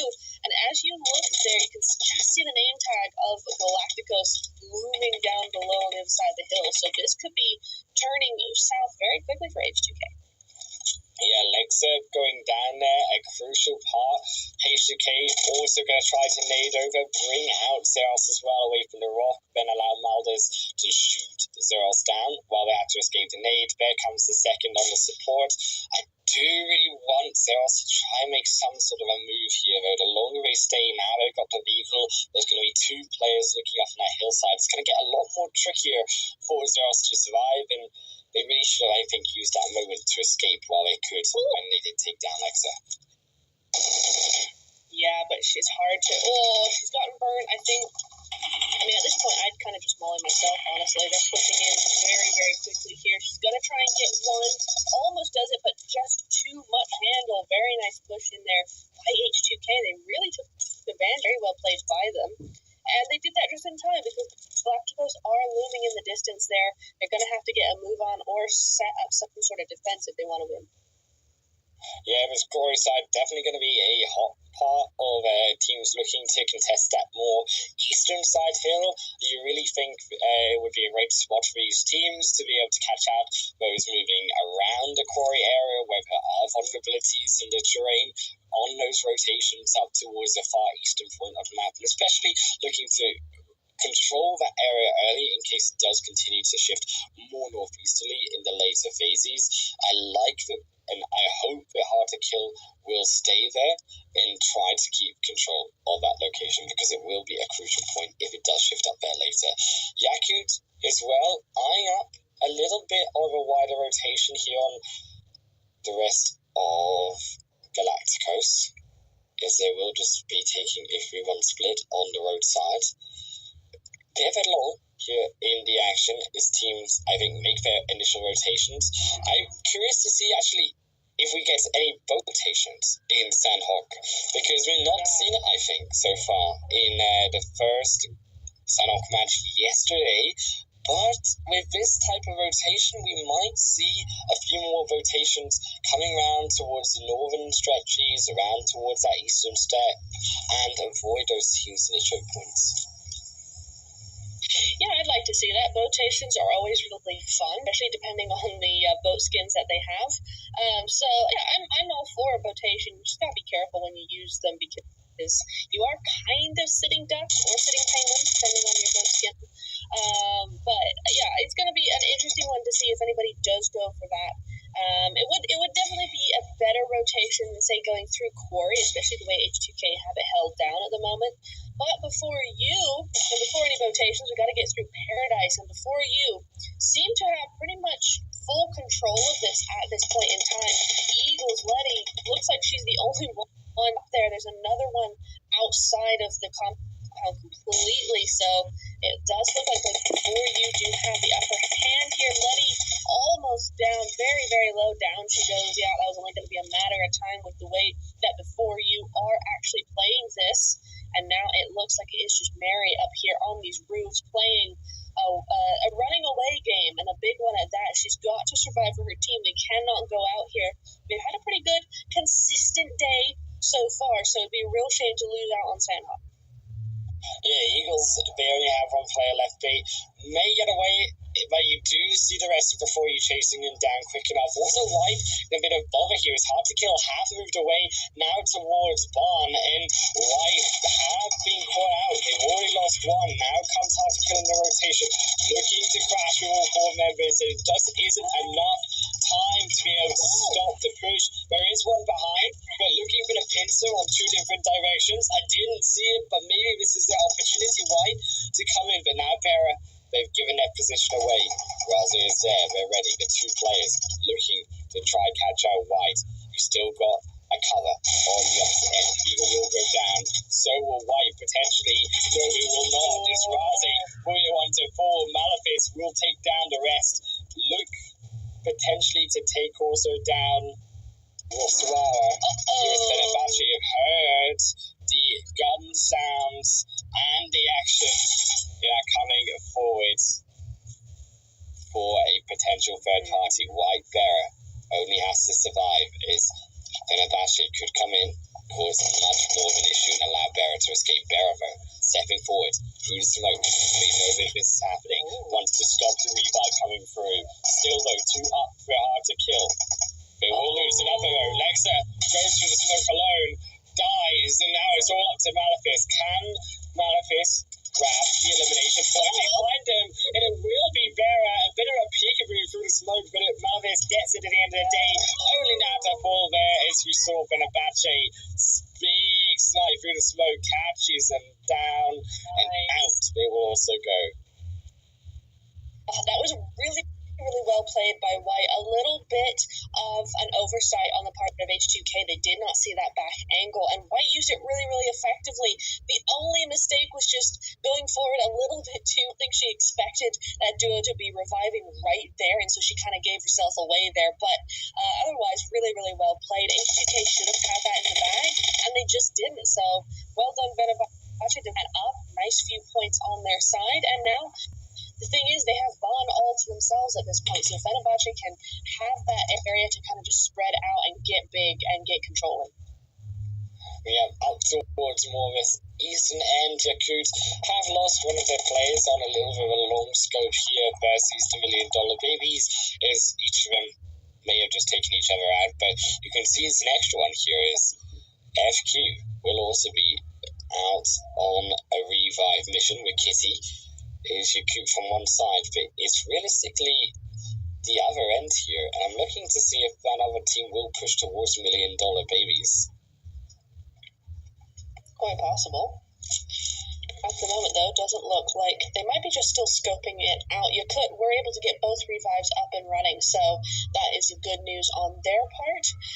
PNRC, again, I know there's only so many hills, but I really don't like these low ground positions. I'm starting to be quite the anti-fan of these kinds of areas. There's a hill right there. Just use that. Just use that. You don't need a compound when you have high ground. IMO. So that's just a me thing. Lakers out there doing that med strat pretty early on, but you know what? They're really wanting those points. So more power to them. But yeah, look at that center zone there. Fenerbahce got all of it to themselves. Now this is the time. They need to spread out like a 2-2 split across that high ground there. Try and gatekeep that northwest side. Yeah, Vaughn going to be a bit too hard to control all of it, but they can definitely keep control of that northern side, as you said, with that 2-2 split. I think realistically those southern teams should be looking towards Barn as well. That is going to be one of the strongest points in this zone. But just also to the northeast side of Barn, there is a little bit of a compound there. There are some more hills, and those will also be alongside Barn the highest points of this third stage zone. So I am also looking towards maybe a wider rotation of these teams, potentially looking for those more quieter, higher locations that are left on the map, but there are few. Yeah. Yeah, for sure. Fenerbahce have a lot on their plate. They have to decide which way they really want to defend and where they want to go themselves. They may decide to abandon Bonn altogether, perhaps for something a little bit more central. We could see that come in from them. But with so many teams being full squads, I would hesitate for that to be happening just yet. Before you, though, on a murder spree, it seems, 4 eliminations so far, and they're really going after PNCR here. Look at those nades.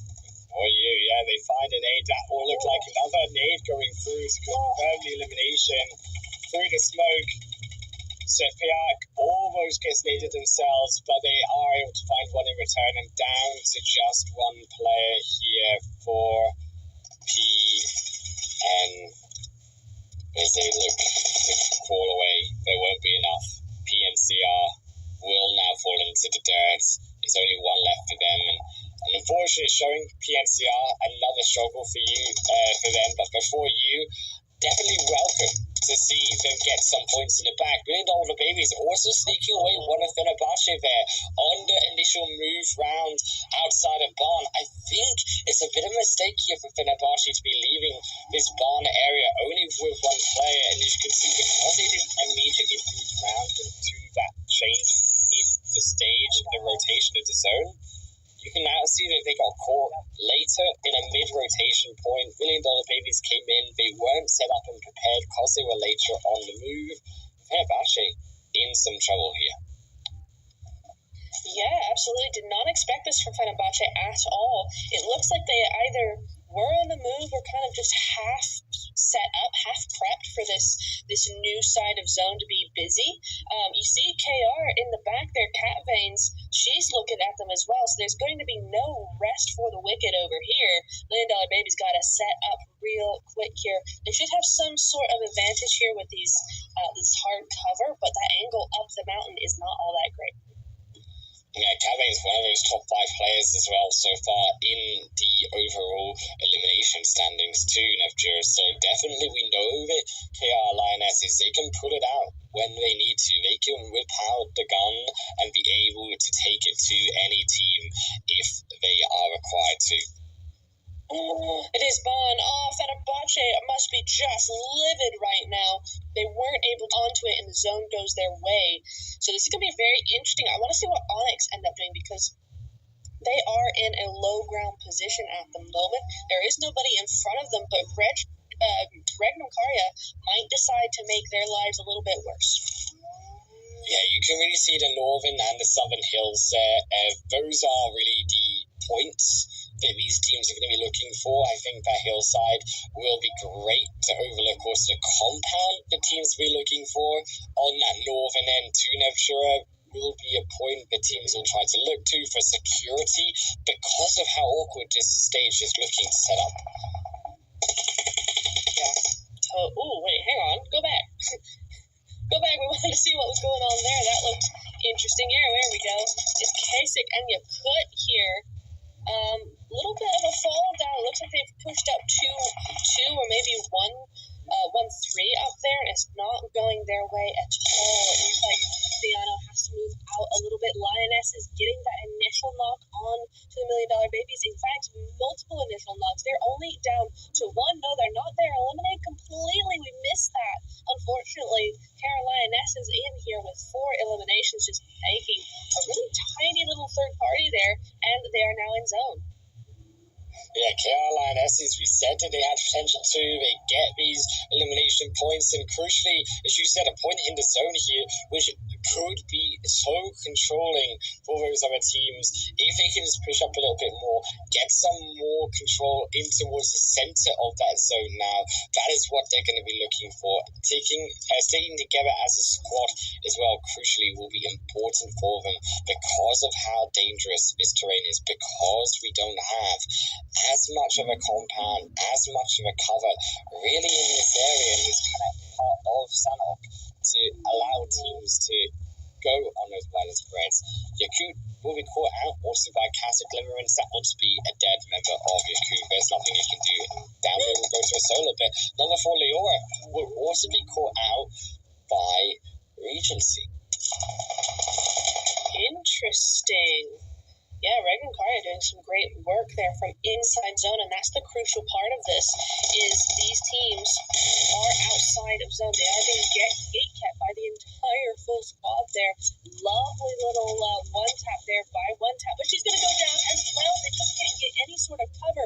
Again, a beautiful knock. The aim on these girls is insane, but is she going to be able to get these teams, or her teammates rather, up in time, because that zone is continuing to move. Still 170 meters, 13 seconds, and it's stage 5. I don't think they're going to last much longer. Look at their health. Yeah, realistically, they are very far away down out of this zone. It's a long way in. It's a long journey, but Regnum Karia, they do have at least one med pack to their name. They're going to need a heck of a lot more, so I do hope that they've got more on the other members. Maybe keep one player back, but for now they're trying to make that push, and this is a problem we see when he starts to make this push. So do his later rotating teams. Also scared of Sandhawk in this zone. Yakut finds Fayano down to the 1v1, grabs Case, will grab the extra elimination points. Now 2 in the back for Yakut, up to 4. It's Galacticos on the opposite end, trying to snipe down the Lioness. As you can see, the line of the shot there from Rhea, keeping back down towards the south side of this stage 5 shift.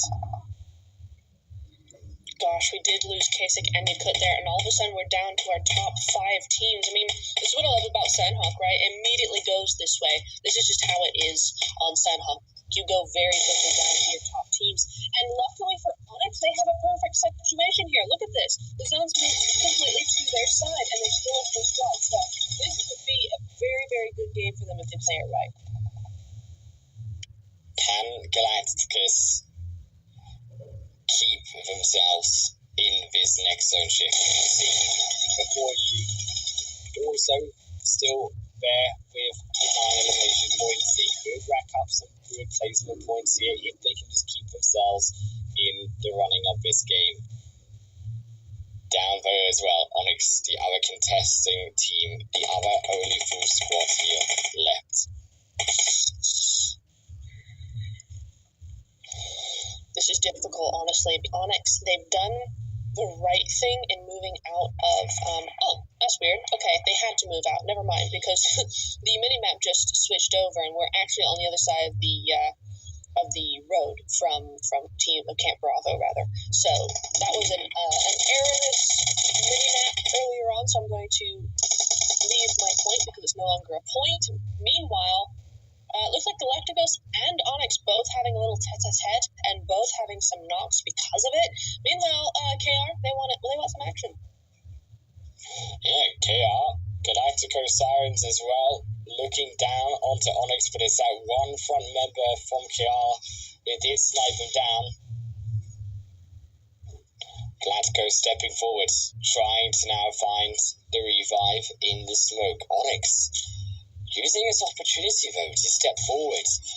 Now having a bit more agency here in the zone is Galacticos a bit quiet stepping into this final phase. Very reluctant, you can see, to step out into the open where Onyx do have control of the rocks. Onyx actually with the better position here in stage 7. Yeah, I think it's because they can. You know, Galacticos can stay very quiet. They have zone, they have the high ground. They just have to kind of let this game come to them a little bit. So I do completely understand why they're being a little bit more quiet here. Onyx, on the other hand, have to get rid of the nature there. They have to do something about KR. They will do in the end, but not before one does go down. So that's 2 knocked for Galacticos. That's 3 knocked. Onyx need to do something. They might actually do this, Wolf. Yeah, Onyx, they just had to come in safe. They have to come in clean. One more Galacticos. They have the high ground. They try to throw the nade down. They turn their back here, try to get a desperate revive. I don't think it's going to come out in time. Maybe they can grab one, but certainly the healing it won't be there. Onyx, they need to push. They need to use these 4 members. They cannot be allowed to get another player up. Galacticos stepping forward, that will be it. Onyx, they finally come over the top of the hill. They grab their chicken dinner. It is theirs for the tasting. And Nashura, we all also saw Galacticos there be able to keep themselves consistent, but for Onyx, before you, these are the teams that coming into that final stage or two needed those points, and Onyx a big step up for them on this leaderboard for sure.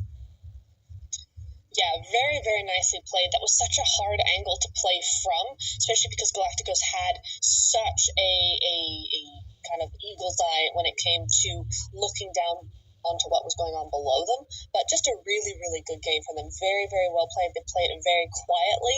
They played it only as necessary. They didn't make, a big statement. They didn't go all out. They just played it one kill at a time. And it was a really, really nice, solid win for. And I'd like to see them, push a little bit more. Very easily could a team like Galacticos have taken that little bit of hesitation and run with it. But that Molotov saved them in the end, and they got 5 eliminations with 15 points total. Not the most eliminations we've seen so far, but definitely enough to get them on their way back onto the left side of that page. Yeah, Onyx definitely enough, as you said, to I think begin to secure themselves into that next phase crucially. I'm curious to see if this is one of those singular matches, because Sanhok is so different, and can now going back into Miramar, Wrangle later, if Onyx can keep up the momentum that they've now got from Sanhok. A bit of an also quiet game, I would say, for the beginning to mid part of that Sanhok match. A lot of the final fights forced into the end with how that stage 5 to 7 went. Yeah, it really did make for some very quiet sort of mid game there. Mainly because of the zone. Bon is not really a place that's very used very much. It's not a very popular or populated area most of the time. So it really took a little bit for these teams to kind of go, oh, okay, that is actually where we're going with this. So we need to start making moves towards it. So I think a lot of teams were able to keep to themselves and just have a few skirmishes on the edge of those circles, but not necessarily get into the nitty-gritty end game for a little while there. And we can kind of see that in a little bit of these fights here. I mean, before had 10 eliminations, but apart from that, we're just not seeing multiple double-digit numbers as we have been in the first 2 games. So it was a much quieter game for most of these teams. Yeah, and also, as I mentioned before, ironically, before you, with these 10 elimination points, really crucial for them to be able to get these points on board, to also get towards the left side of that leaderboard. KR, Lionesses equally, it's a little bit quiet in that second game, so now them bringing themselves up to equally going to be important. As we make our way to the player focus, and who really took it to them in this game, it is no surprise to see the side of Onyx and before you on this leaderboard. Fenerbahce though, Alina, Fenerbahce have a little bit of a problem in this game on those rotations, as we said, around Barn coming out of the hillside to set up for that 2-2 split, but Alina's still there on the top 5 regardless. Yeah, really nice result from her to kind of have pretty much almost half of the survival time that other girls do and still be on this leaderboard. So kudos to her. But you do see Yakut, interesting coming that it is actually Yakut in here, Fayano, as number 1. Generally, you see kind of the top of the top 4. And Yakut did well, but didn't quite get there in terms of men or survival time. So interesting to see her top of the board. As we move over to the elimination damage ratio graph, we're seeing before you, obviously, going to be doing a lot of work there, but also equal work. They're finishing those knocks. Yeah, indeed, and I think that's what you want to expect. That rough 100 to 150 damage per knock, that's what you want to see from these players, to be able to secure those fights to themselves and not allow those third-party snipes coming through, those steals coming through on their eliminations. It is a bit more of a overall all of the teams taking some damage and some respect. And I think that is all down, as we said, to the way that the zone played and forcing a lot of these teams into the fight and all getting a little bit of action in their own right. So we move into the overall standings. After 3 games, Fenerbahce is still there in top position with a little bit of a gap, but that middle side of the leaderboard, second there to 5th, now only 7 points between them. And realistically, in that left side of the leaderboard overall, one big game, we saw how it can change a team moving so far up the leaderboard. Yeah, absolutely. So what's very interesting is Fenerbahce had an okay game. It wasn't the most fantastic of games. They had a few kills, sure, but they didn't really move into that late stage of the game. But what you are seeing here is a lot of fighting between those with the table, or rather 2nd to 8th sort of teams. There's a lot of fighting in amongst them. So what that's actually done is split all the points fairly evenly amongst them and left Fenerbahce to actually just stay where they are. There's no one actually threatening them just yet. In fact, the gap's gotten bigger because of those points that they were able to grab and because of the fighting amongst themselves or the other teams. Yeah, right. And indeed, as we check out the top 5 eliminations as well here, it will be Lina with those extra 3 bits she picked up in the Sanhok match, still on 10. That is very even here between the top 5.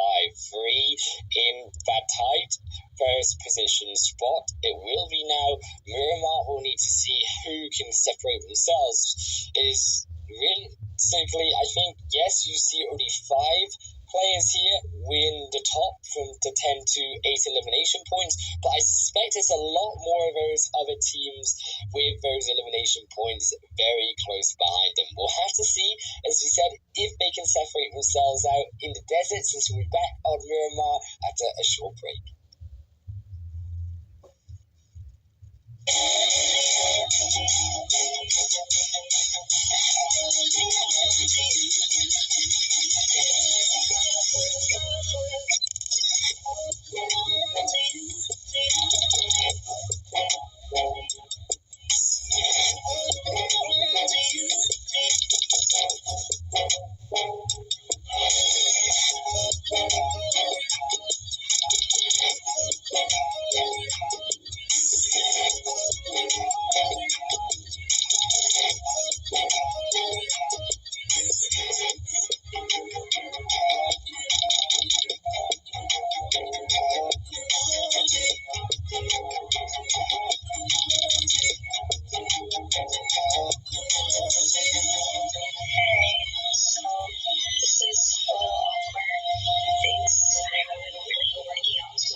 once again. My name is Highland Wolf, and Neptura here aside me for the PMEWL mid-season showdown.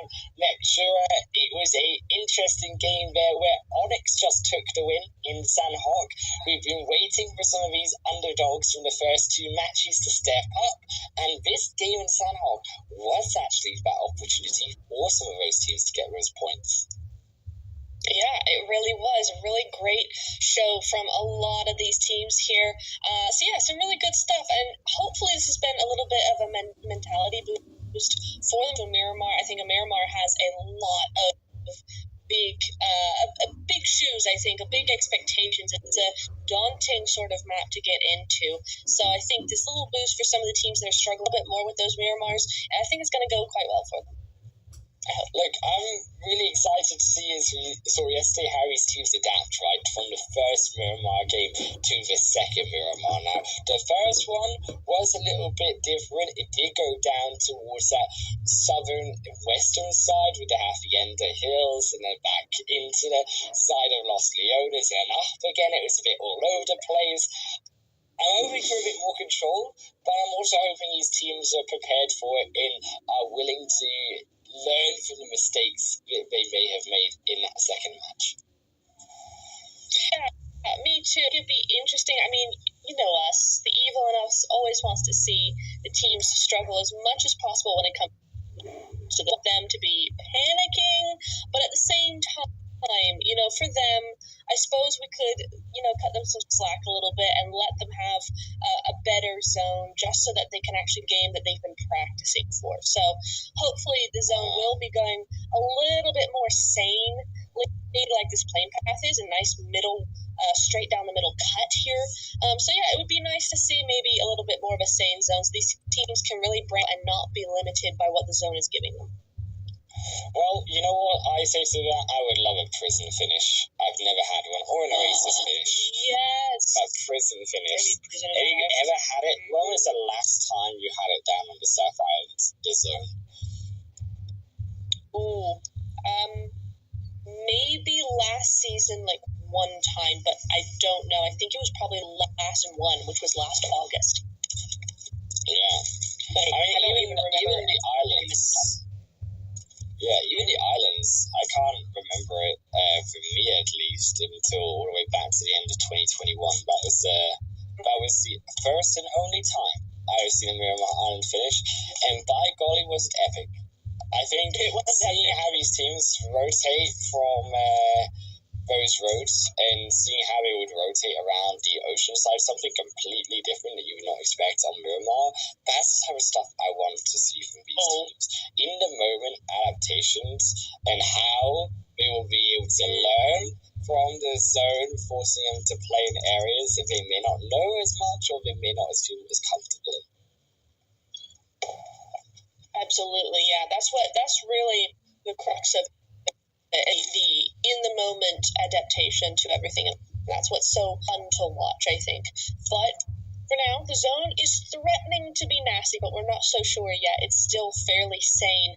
But White and PNCR both are here again, and this time White much more on top of things. Quite literally, actually got a really nice high ground split over onto PNCR. So PNCR now have to be very careful that they don't get revenged on for last game. Yeah, and I like that adaptation. We wanted to see the mistakes fixed in White. They've put all four players together here in the compound. They've got the high ground for themselves. PNCR actually in a bit of a deficit here. Almost might just lose one of their players. Barely gets behind the rig here. But White, they're closing in. They are indeed, and good for them, really. This is nice adaptation, as you said, from last game. We are starting to see them push in a little bit more, and that's really what you want to see, this extra aggression, like push and push and push and push. Don't give any sort of leeway to a team like PNCR, because you don't want them going on the aggression side. You want to always have them be forced onto the defensive, and that's where your control lies. So this is being nicely played so far by White. With all this cover, this is about as good as they can make it. They can't push too brazenly, but at the moment, it's looking good. Yeah, it's all about patience.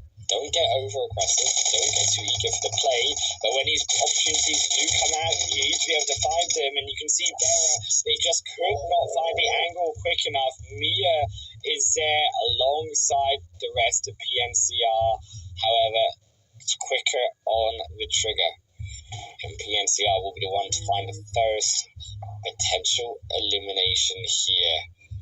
White in some danger. Oh, nice little angle though there from Aluka. Yeah, this is hard. I think because this team now with that knock, it's enabled them to actually get back onto their feet and start thinking about how they can turn the tide of this, right? Right before this, it was, okay, how do we don't know what to do. We don't know what to do. What do we do, right? It's always the questioning comes in.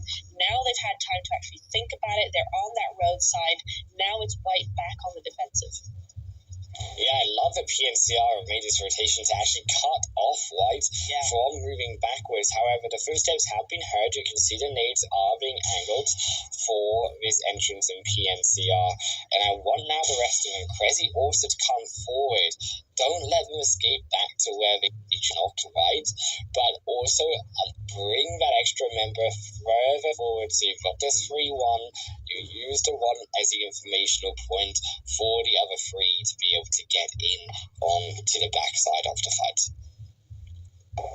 Absolutely. I do like that White still have that one off angle, or back angle rather, all the way up there.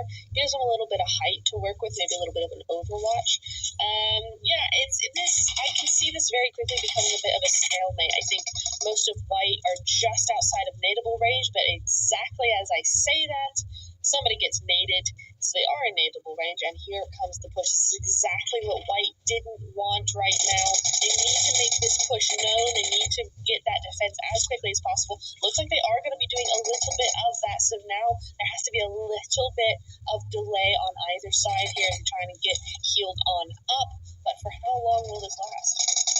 And I like the PNCR staying together as that squad. Mia really needs to do something here, though, to stop White, and I fear that the damage might have already been done. Now that we have these buildings to work with, the cover is enough, and Mia really can't do all that much once they get into close combat with the rest of the trio of the White squad. So now it's down to Mia. Can they get back down quick enough, and can White defend this position long enough to be able to take a more even fight? Well, I think it's very low. We're going in. White. Going in very quickly, yeah. PNCR stepping forward, looking around, finds one. Can they find a second behind the building? They did back away. PNCR still on the chase, so haven't eliminated anyone. Haven't confirmed 3-1 just yet. Now they'll get the first. Mia still on the far angle. I think this might just be the time for Mia to run.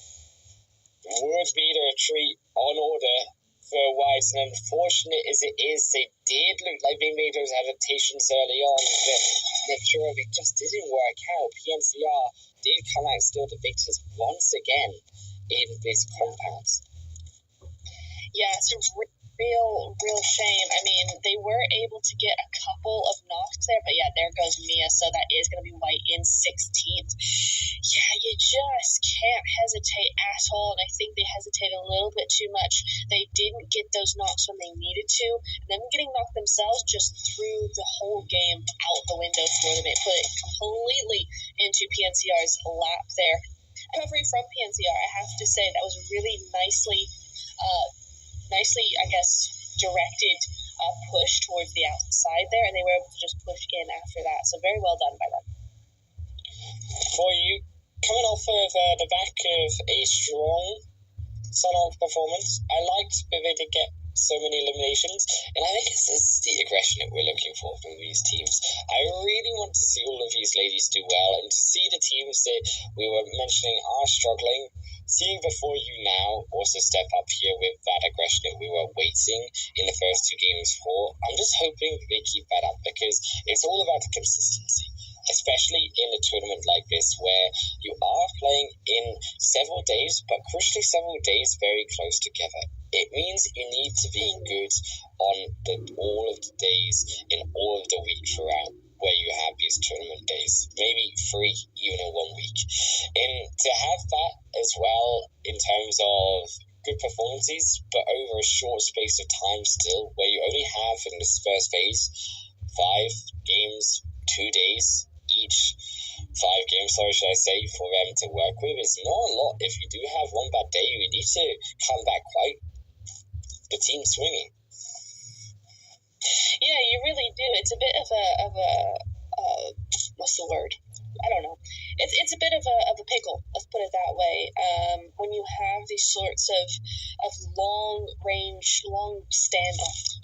Every word except the right word. Sort of long range, I guess, tournaments. They go on for ages and ages. 3-4 weeks sometimes.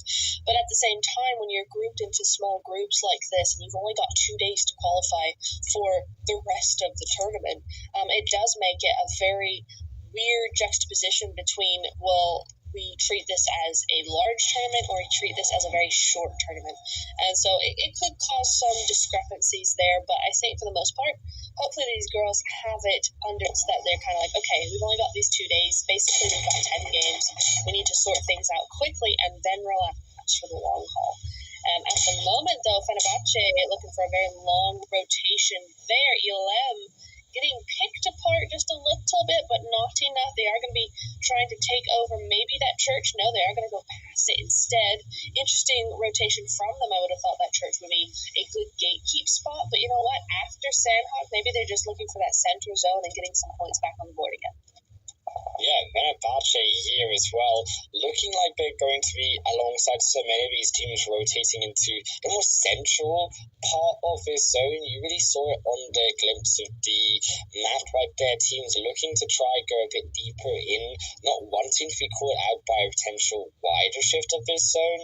There is also a lot of ground on that mountainside just to above the southern coastal line, where these teams can take advantage of the high ground. There's still some compounds there, which crucially these teams can really utilize to stop the rotations wider on the very southern coastline of Miramar if it does end up going very south, but also keep an eye on those teams coming up from the northern end as well, where you expect most of the squads to be appearing from. Yes, indeed. I'm just watching Kasich here. Kasich and Galacticos could be a very interesting fight. I think it would be in Kasich's favor potentially there, but I'm also looking at the board there. We got Yakut down to a solo. I'm not sure what's going on there up against KR, it looks like, so that's not gone very well for them at all. And we do have Women Moment down to a duo at the moment. They are in the middle of a fight, so those knocks have not been finished on up just yet.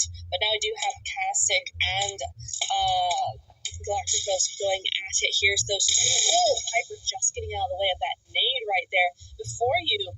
Continuing to be on a roll. No eliminations on the board just yet. In fact, they've lost one so far, but they continue to be very, very aggressive despite that loss, and it turns out that's going quite well for them. Yeah, before you, they've got the opportunity here to take down the rest of Women Moment. They will strike down, and it looks like just cleaning up them before you. They should be able to grab the rest of Women Moment all the way down. I'm sure clean before you. 4 eliminations so far in the back. Mm-hmm. Yeah, good stuff. I think before you, quickly becoming a major player here, I think. Definitely a team to watch. If they can continue this aggression into their day 2, I think that would be a fantastic move for them. It's really unfortunate for Women Movement, honestly. They look to have so much potential. They do some really cool stuff, and then they just kind of fall apart a little bit. So I'm not sure what's going on there, but hopefully they can sort that out. But H2K, hard to kill. A team that was struggling in the beginning, but they well and truly woken up, warmed up. Fortunately, before you have managed to get out of there as quickly as possible, so no harm done there. But hard to kill. We've seen them do this before, where they're really in and locked in on those third-party opportunities. So good kudos to them. Yeah, we can see this area is similar to where we ended up in our second game at the end, and we were 3 bad to Los Leones. I think that realistically hard to kill. One, to keep now control of this kind of hillside. It will be great also to keep an eye on those teams moving in, especially from the wider rotations, maybe through the city. Really a little bit quieter based on this zone. You would have to imagine getting into the city if you are moving in now to stage 2 into the next blue zone area. But also I want to say, actually, on the elimination feed, KR Lioness is here as well, Nevshura. 3 eliminations for them so far. I'm curious to where they got that, but they are also popping themselves up there at the top of the ranks so far in this early game. Yeah, I'm just trying to read the board and figure out where they've gotten those, because, it was Yakut. It was Yakut. Okay. I remember now. Yeah, at the warehouses. We just saw a glimpse of that. So, yeah, the KRLINSs did get it from Yakut there. Because I was like, if it wasn't Yakut, who was it then? It was Yakut. So, yeah, it was a good little spot for them. And down by the warehouses, if I'm correct, that warehouse is over by Puerto. So we're talking southeast, maybe east side, east coast. So that's going to be a pretty good spot for them going into these next couple of zones, I would have thought. Fenerbahce in a compound, but again, slightly lower than Regnum Karya. This is what's so difficult about Miramar, is there's always a higher ground than the one you're on. Always. It doesn't matter if it's a little hill or if it's a massive mountain. There's always something taller than you. So you've got to be really careful when it comes to those angles and that high ground, etc. When you're moving around in Miramar. And I think that's kind of what Fenerbahce are kind of looking at the moment. Random Karya have a good spot, though. This is a nice little bit of high ground. Never mind, Cake's just getting absolutely yeeted, but I think that's a big old... Who is that? Was that from inside town? I do believe it could have been the Yakut, but you also here, of course, have the Regnum Karya team from the other end, Onyx. Are a bit further away, but do have potentially a bit of a line of sight as they are moving around on each other. It's a bit of an open split here, but as the zone is going to be moving in soon, where you may be looking for these teams also to look to take up shelter, especially as we start to see our final solid rotations come through here. Yeah, absolutely. Am I seeing a smaller circle coming into Los Leones there? I think I can just about make it out. Yeah. So we are going for a Los Leones finish. That's going to be interesting because we are going for a city finish. That makes it very, very difficult with all these teams, especially with Yasnaya, especially with Los Leones, because you've got those mountains on 3 different sides, all looking down on the city. So getting in and getting out are going to be very difficult now. Yeah, I really think the teams coming in really won't want to stay in Los Leones. I think staying in Los Leones in the city, where if you've been looking around slowly, gathering your information, you may realize that a lot of these teams are in the center of the map. I mean, we can see it, of course, so it would make sense to avoid the city. Coming out of that, especially down south on a rotation, you would start to get caught by a lot of these teams as you see around these mountain sides.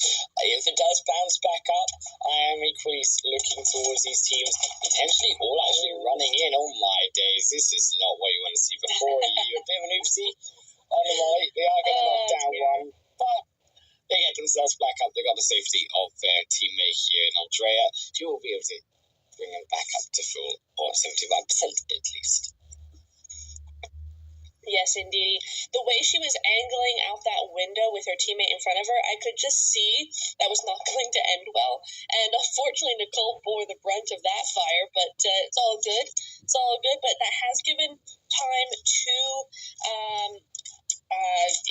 it's not Inferno, is it? It's Inception, to get those smokes out. So potentially a little bit of an oopsie there. But, it might not be all that bad as before. Come into now, we're seeing some nice little bits of we were looking at it.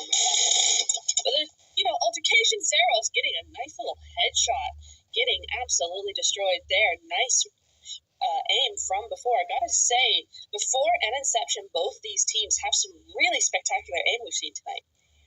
And as well, the location of it deciding to control here, Los Leones, taking control of the 4-stack, the 5-stack is some of the taller buildings in Los Leones that the city does hold, and being able to control especially that entrance onto the eastern side, if we start to see those bigger shifts, teams are, of course, going to want to avoid taking that more open eastern entrance in, but if they have to, you can really use these compounds, these higher buildings at the edge of Los Leones on that eastern point to punish those teams coming in. You can see how powerful this 4-stack is, but before you taking that high ground advantage and the long range advantage over the rest of Inception.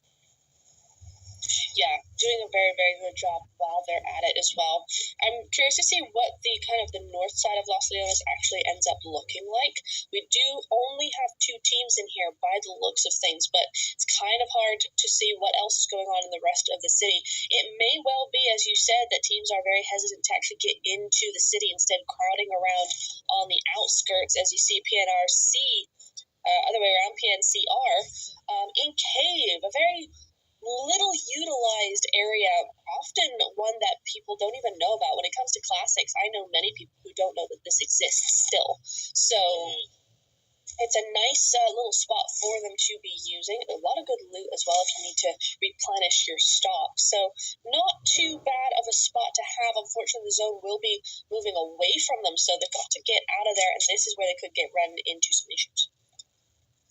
But at least they also, inside the cave, will avoid a bit of the action or the awkwardness of rotating around so many teams already in the center of the zone. It has gone back to Los Leones.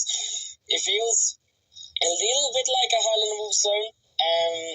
Neptura, I still remember the PTSD that I have from the 7 Los Leones zones in a row in Miramar that I once had. Yeah, that was quite something. So Los Leones is sort of the Highland Wolf spirit. It's like the Highland Wolf special from Miramar. We want Oasis, but we always get Los Leones. Hey, honestly, it's not half bad. I really like Los Leones as a competitive end zone. Oh, just within nading range. This is not good for Regnacaria. Oh, that's a beautiful nade. Just not quite doing enough there. But Inception turning their attention over to Regnacaria there instead of before you. So I'm not sure what's going on there, but now it's Fenerbahce and PNCR. Let's see. PNCR looking for a fight. Keep in mind also the best here for Sylar is quite low, so it could break during the fight if this does go extended. Also keep in mind the KR Lionesses as well in this rotation as well. I don't think Fenerbahce really want to take this fight. You can see the hesitancy, just looking for the information realistically here. They don't want to open fire. They don't want to be spotted here, especially opening fire around that south side of Los Leones could attract some of those teams who are already in the city too. Yeah, absolutely could. There seems to be a team in yellow just pushing past everyone. I can't quite see who that is. That's bold, okay. Interesting to point out, though, Wolf, is that everybody is moving in from the south side. You even saw H2K coming in around from the north down to the south. And I don't know if they thought there was already people in the north, but they're about to get a rude awakening because nobody's in the north. Everyone's in the south. It's 14 teams, all in the south and southeast side of zone. So it's going to be very interesting to see how this one plays out. Yeah, very compact here, and especially the likes of Inception, who we saw already, and also before you, they have these control points on the east, and this will be the crucial point of control for them to see if they can keep it versus all of these teams. Now that the teams are inside the compounds, I expect them all to be a little bit more hesitant to still fire on those incoming late rotators, but try to avoid making too much sound, try to avoid getting too much attention and eyes on them, because they know that once the stage moves into 6 or 7 later on, it's going to become a lot more difficult if teams already know where you are and have the eyes on you to move into those next stages. Yeah, absolutely. It is a bit of a... Okay, just as we've seen that, said that Celinda has chosen the noisiest giant monster truck. She really has. what she's got. This is how you do it. You full send it. You watch your team die and you say, well, guys, I want a bit of a longer break if you get a longer break, and goes into the middle of all teams with the monster truck. So that is a strategy, we could call it. That is, yeah, a strategy, that's for sure. But I just want to know how she managed to actually make it. If I'm not mistaken, she's the yellow one in that mini-map, and she's actually in and not particularly threatened at the moment. She's just kind of chilling there at the minute. In the meantime, you could go down. Onyx now having a big old massive vehicle explosion, it looks like there. So we've missed that one for the car montage. That's a shame. But Onyx down to a solo in just one easy sweep there. So we got a few teams really starting to struggle. In fact, we don't have a single, no, I lie. We have 4 full squads, 5 full squads. I just can't read. It's okay, but they are damaged. They are damaged squads, and they do need support. H2K might just be one of those squads losing a member here. You see, have one of their players not trying to defend before you coming in from the northern side. They take down one. Onyx will be able to dispatch the first. But as you said, they're down to a solo player, and now here comes the blue zone. They need to be able to move it. So, before you, can they grab a second? Yes, they will be able to, but the zone is doing enough. But they will look to grab a second with them before you. They may also just fall down alongside them.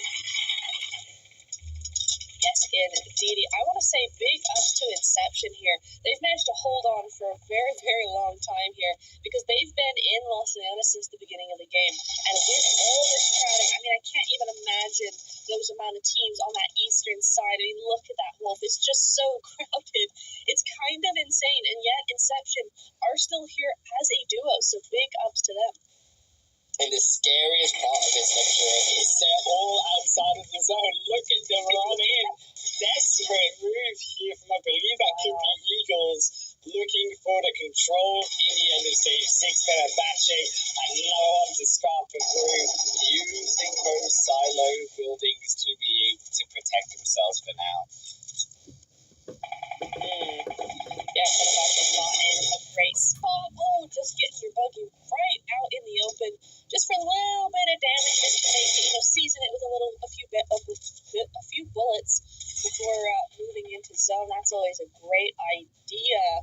But I'm curious to see who's actually inside zone at the minute. It looks to be like it's Eagles. Yeah, Eagles in there. H2R, H2K rather, and who is it? $1 Million Babies again.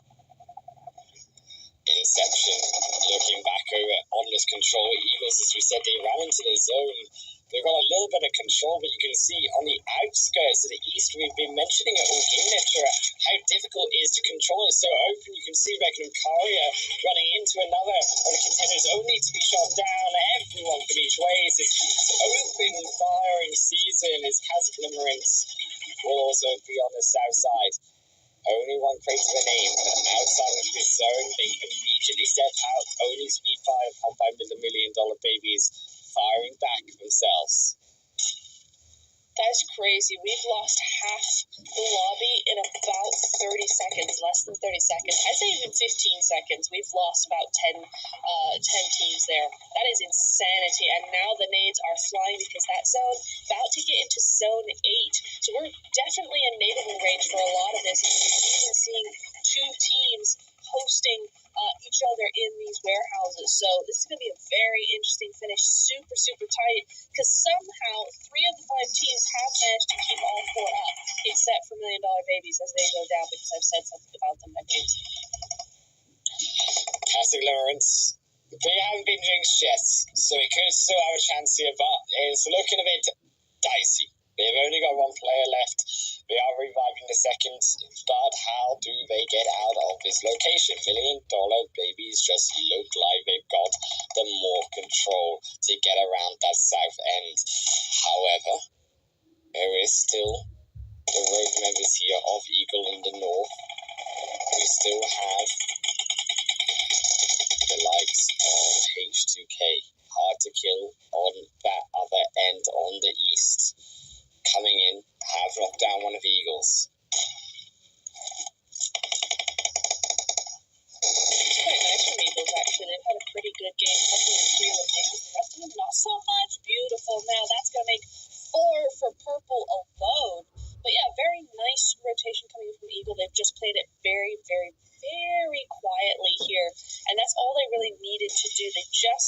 hold on long enough so that when the dust settles and the smoke clears, there's only 3 teams, there's still a full squad, and there's still very much a strong team here. So that high ground, that looks very, very good. Oh, and the backstab! H2K don't have a chance against purple. So crucial to get that first one, but now Classic Limerence have heard the fire through from Eagles. They're looking to clip down the wings, but they're only a 2-man squad. Can Classic Limerence, can she get it? Yes, she will. Down onto H2K, they find one. Looking to find the other. The next nade goes forward. They have to get rid of him because here come Eagles on the other end, looking to do the exact same. Am I stepping forward? Will grab purple. Down to 3. Eagles. Smoke against them. It's now they look for a molly over the top, trying to burn down the Eagles instead. Eagles, though, they've got this ridge line. They've got this defense so important, this ridge, to keeping them alive. The same with Classic, but the only problem is they've got to move above it to get onto the shots to get away from the blue. They find Letty now down to a 2v2. Healing back up from Amaya. Another smoke forward. Eagles are trying to desperately have some form of positional defense. They do get down one. It's down to Amaya. Can they find the next? No, they cannot. It's going to be Eagles who take it down at the end of this game. It's their chicken dinner here on Miramar, but my goodness gracious me, Neptura was that a difficult zone shift towards the end. That was absolutely dreadful for the poor things. I can't imagine actually playing that, but just beautifully done by so many of those teams and valiantly fought by all of them, I have to say. A really, really good job there by everybody. I was fearful for Eagles just a little bit going into that final fight. They looked really good, and then they just didn't quite seem to be able to make those pushes through the smoke, make that aggression known. There's a little bit of hesitancy there that almost lost them the game, but those 1v1s, they came in clutch, and they got that win. And that's going to be a whole heck of a lot of points on the board for him. That's what you're looking for in climbing that leaderboard, getting yourself into a good position at the end of tonight for the end of that first day. 17 total points, 10 eliminations, or 7 eliminations, I say, with 10 placement points here at Eel. That's going to be able to boost them up, as we say. I'm looking to see, though, back at all the consistency that Eagle have showed somewhat through today. I think they haven't been that bad of a team, and this could be not only pushing them up, but especially towards even maybe the top of their standings, where you had teams like Fenerbahce. They really struggled to find a placement point and a position in this game, who now that gap will be closer against them. Absolutely, yeah. I think Eagles were maybe 10th, maybe a little bit on the left side, but maybe 10th. And for that, with those 17 extra points, I think that's going to do a lot of good for them. Probably top 5 at the very least there. I don't remember teams getting so many kills for that one. We'll have to see. Yeah, I definitely think it looks a little bit more even towards the eliminations. You can see almost all of our teams here getting at least one elimination point, and that is just down to the nature of this series of last stage shifts on the zone, right, and how it moved and how so many teams had an advantage at one point, and then they didn't because the stage decided it wanted to move somewhere else. Oh, yeah, but hasn't that just been Miramar tonight, honestly? Just been back and forth between the different directions on the compass. So, really nice stuff from them overall. But again, yeah, not so many kills per team here. But Cat Fane's carrying her team there with 6 eliminations for this match alone. I mean, 1,000 damage alone. And ding, ding, ding, bell of 1,000 damage. But this time for both Cat Bane's and Amaya. That's right, we're bringing it back for the mid-season showdown. The bell of 1,000 damage. There you go. Look, I mean, Cat has also been on that top 5 leaderboard for eliminations all night long, Neptura, and that's going to shoot her straight up higher in those standings. It was so close before, and that's what we're looking for in terms of being able to put yourself and put that stamp in that number one position is we might just see later on. I'm also looking at the rest of the damage overall, as you said, Amaya, still very strong overall. And as we check out that graph, again, a very, very large amount of damage spread across all of these teams. I'm sorry. Whose logo is that with 1,707 damage and 2 eliminations? That has to hurt. That can't be fun to be that team there with that much damage and those few. But I think really we're seeing that be the story of a lot of teams here. The Lakers, for instance, Fenerbahce even to some degree, White as well, 510 damage, but for 0 eliminations. So a lot of stuff going on. I think this just really brings home the chaos that was that match. Yeah, Inception taking that 1,700 damage from themselves. Oh, yeah. Also, it is interesting to see that the damage so high from some of these teams that you can see from the middle of the pack overall in those point scorers, because you could see that they did try to get a position in this game but did fall a bit early, even though they had to do so much damage to try even survive in that last match. As the overall standings are here, Castle Limerence closing that gap overall onto Fenerbahce, now only 4 points difference. $1 Million Babies are right behind, and so are Eagles, as we said, now taking that 4th position. Yeah, beautifully done. And just sneaking across the line against Galacticos there, because of course they do have that win. Yeah, some really, really good stuff there. Kasich doing a great job there bringing up that gap. Fenerbahce now have to work a little extra hard for this last game to keep that number one spot.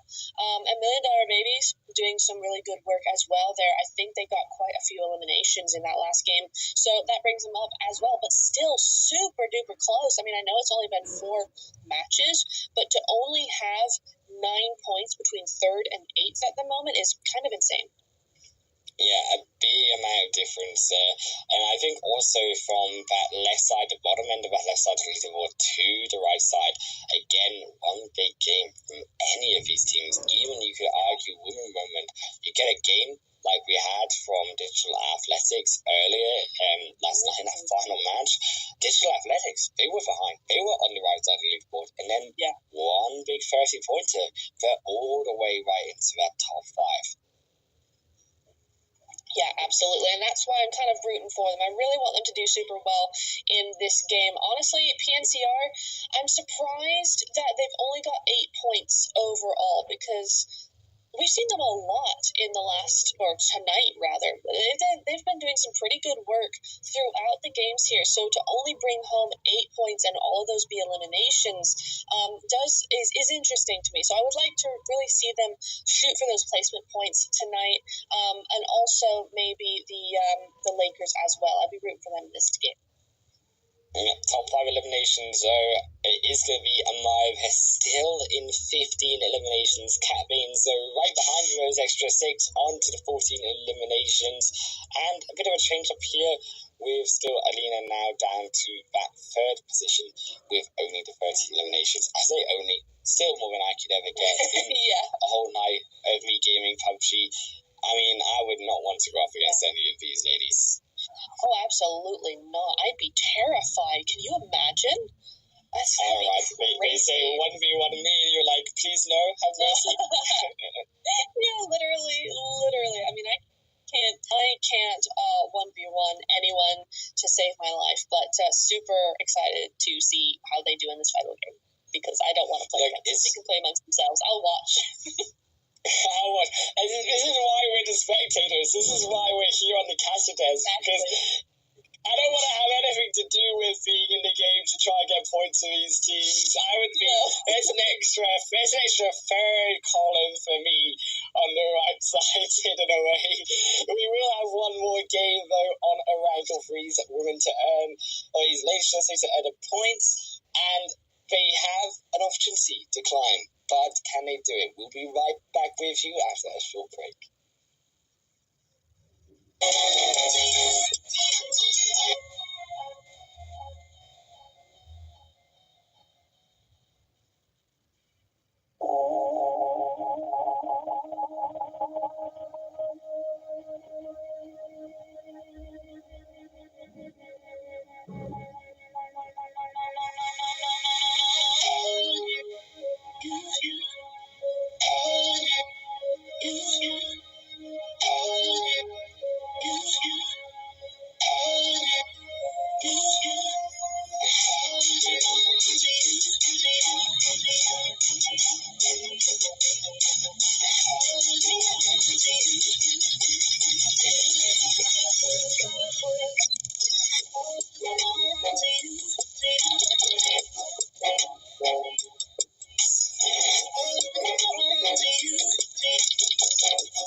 game of the first night of the Group B teams here on the PMEWL Mid-Season Showdown.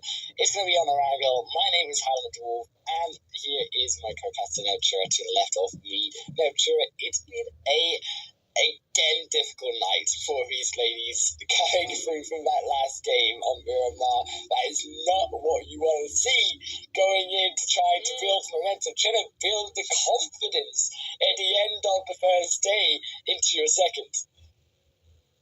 Yeah, absolutely. I mean, on one hand, if you're first, second, or third, you're kind of like, okay, if we can do well in that, whatever that was, then we're good to go for the rest of these games. However, if you're not in that top 3 position, this has just been the worst game possible for that mentality coming into the last game. So hopefully they can hold on to whatever they have left and have a much easier time with the zone not messing around and actually get a good wrangle.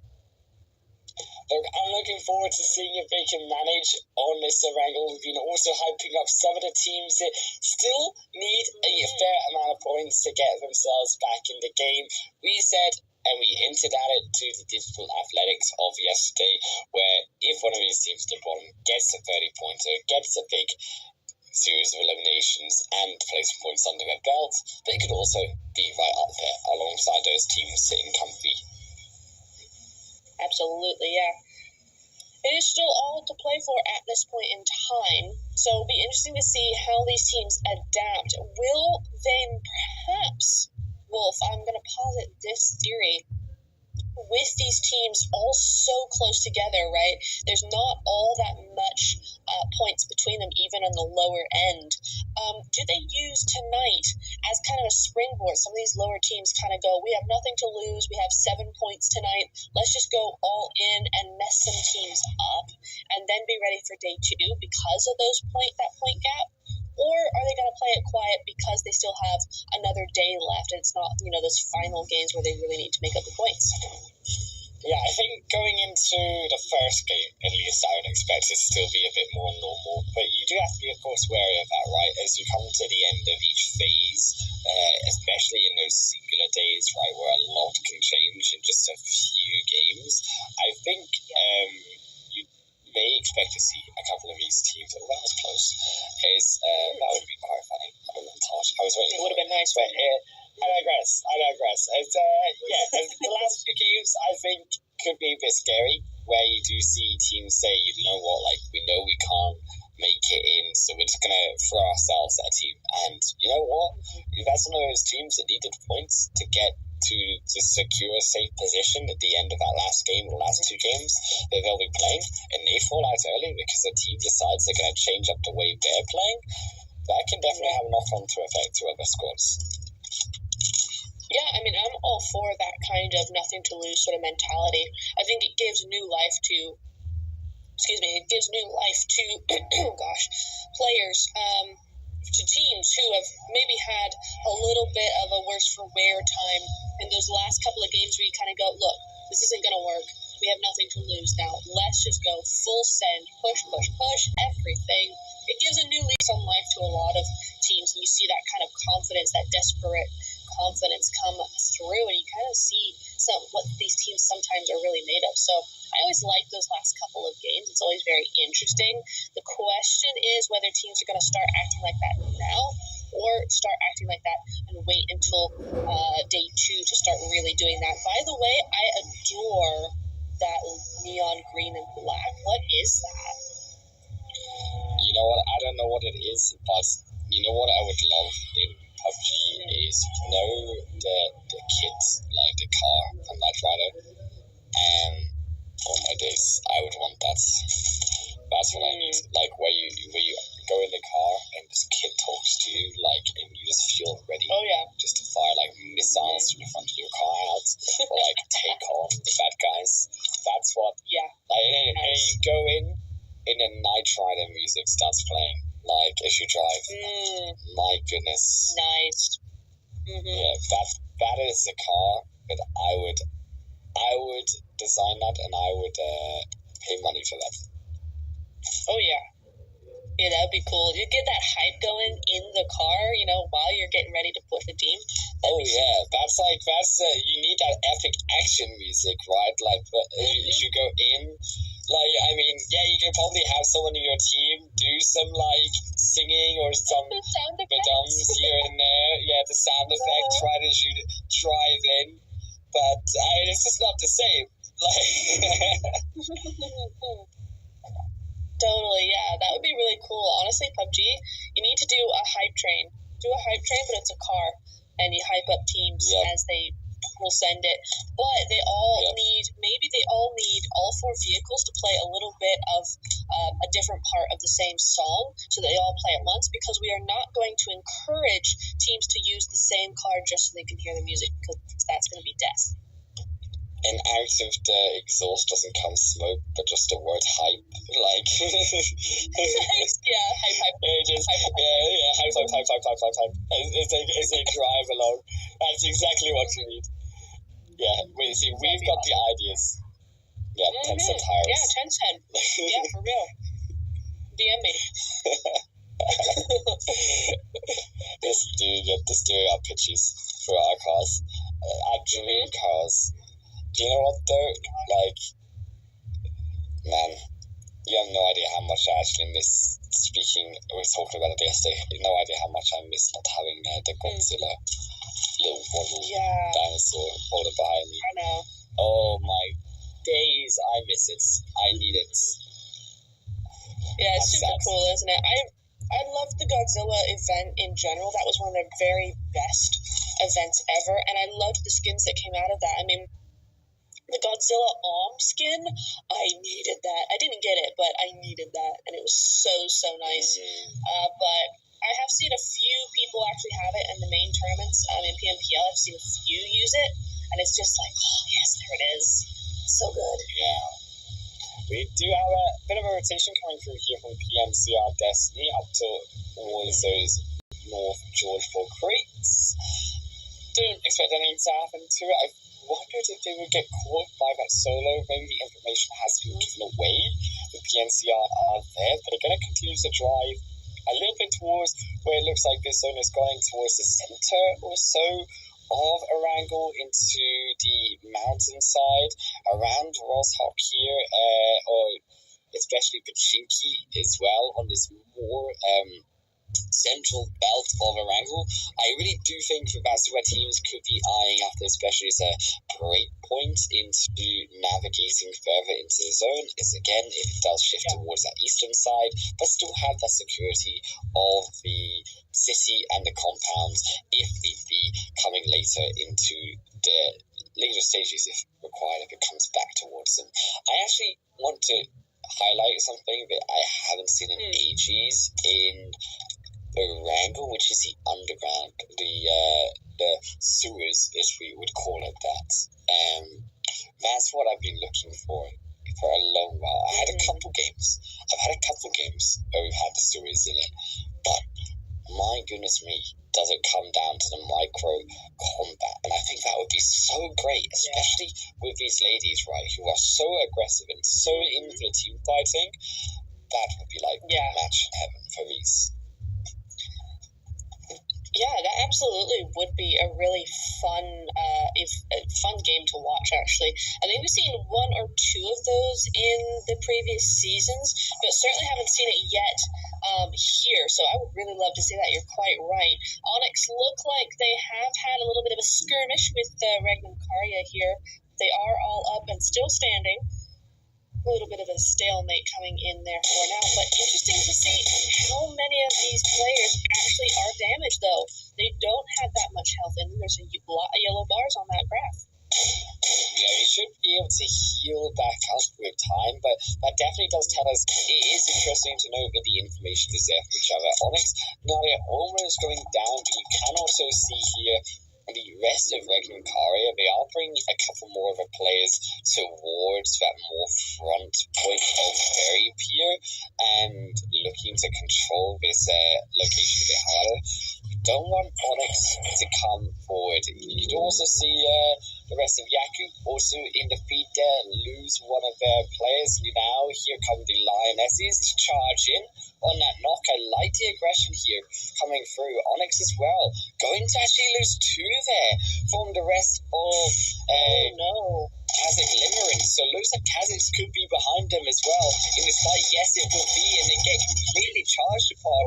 Way too focused on Magnum Karia, and they immediately get taken out. They will fall 16th, but not surely behind the rest of Yaku actually as well, who fall to Lionesses. Oh, such a shame there for both those teams. Honestly, yeah, Onyx getting a little bit too, or very much too tunnel vision there. Missed an entire team just rolling up on them, having that information onto them. And then I'm not sure what happened there, but you really can't give any sort of entry knock whatsoever to these teams, because you have your teams like your Lionesses. They're going to take full advantage of that immediately. I mean, they went not even guns blazing, cars blazing. They just ran over the entire squad there. So GG is well done for today. We'll see you on day 4 for your day 2 most likely. So have a little bit of time to kind of practice and analyze what the mistakes were there. But nicely done overall. I like to see the Lakers as well have a little bit of control over onto the Lionesses as well, just keeping that kind of message going of, hey, don't be coming over here. We got eyes on you. You want to stay on that side. Promise. So that's looking nice as well. And also, Regnum Karya are in fact quite safe now because Onyx were taken out. So that was a nice little boost for them. 1080 flip as well. That was absolutely lovely. That's a calm montage later on. And here comes the series. Instantly favourite moment of the game so far. This is what I was looking for. With some of the underground action we can see. It does look like Inception, also maybe potentially around the area, so we do have to be careful about potential other teams coming underground, but it is a great opportunity here for the solo, of course, to continue to loot themselves up, get prepared, as the solo will centralize around realistically a wide but fair, I think, open area for all of these teams, and there should be plenty of opportunity for these teams to find a strong spot in this second shift. Alternatively as well, I want to talk about the Lakers, right? Because the Lakers have this spot in Pachinki. I want them to kind of hold that church area a bit more. But now coming in, I think if we can wrap around that north side could be something interesting and a potential opportunity to get a good rotation in for points here. But Fenerbahce have found the rest of Regnum Karia. Haven't they just a pretty big full send in there? Regnum Karya have one on the outside that they might try to use here, but there are teams all the way around them. Yeah, this is the Eagles coming in as well, just making a rotation around the outside there. Fenerbahce actually, as they go down with the nades, oh dear, this is going to be Regnum pushing in. Yeah, this is the end of Fenerbahce, and they know it. Elim getting out of dodge, as is her teammate. That's big, unfortunate. That was really, really nicely played by Regnum, though, I have to say. Is she going to make it out, though? I doubt it. No, that's going to be 3 down for Fenerbahce. Wolf, what has happened to Fenerbahce? They had a great win, and now they're not doing anything. Yeah, Fenerbahce feel like the opposite of Galatasaray, where Galatasaray took the time to warm up into the day, whereas actually Fenerbahce, they came out so strong a second into the first position in the first 2 matches, but on this version of Miramar and Arango later in the night, it just feels like they're not the same team, and I think there was that change since Sanhok, right, where they fell out a bit earlier and ever since the performances haven't been as good per game. Yeah, it's interesting. It almost feels like something internal has happened. Perhaps there was a little bit of arguing going into that Sandhawk, or, because of that Sandhawk, something like that. Maybe someone's mic is broken now for some reason, something like that. It could just be even just little tiny things within the team itself that's just stopping that clarity coming through there. Clarity, talking about the Lakers, though, looking very clear in their position against who even is this? Oh, is this? No, please tell me it's not Women Wellness. Please no. Unfortunately, I think it is. Dang it. I think it is. But Women Moment, they do get back the Lakers. Unfortunately, though, the Lakers also were another one of these teams that needed a point. And there is also KR Lionesses who have definitely heard that action and are coming towards the moment. It is a victory, but a victory short-lived. Unless they pull out something spectacular here against the Lionesses, they won't. One moment will also unfortunately fall down, but not before at least securing 4 elimination points. Yeah, that was very nicely done by them, I have to say. It is a shame they went out so early, but 4 elimination points, I mean, I think that's kind of more than they've had all night. So, you know what? Yeah. We're going to take what we can get. Well done, you guys. And, you know, in some ways, finishing off on a high, right? Finishing off on a decent amount of points for one game, and looking forward to day 2 where they can perhaps improve that just a little bit more. KR Lionesses, though, on the other hand, 6 eliminations already. Definitely feels like they've started to warm up now.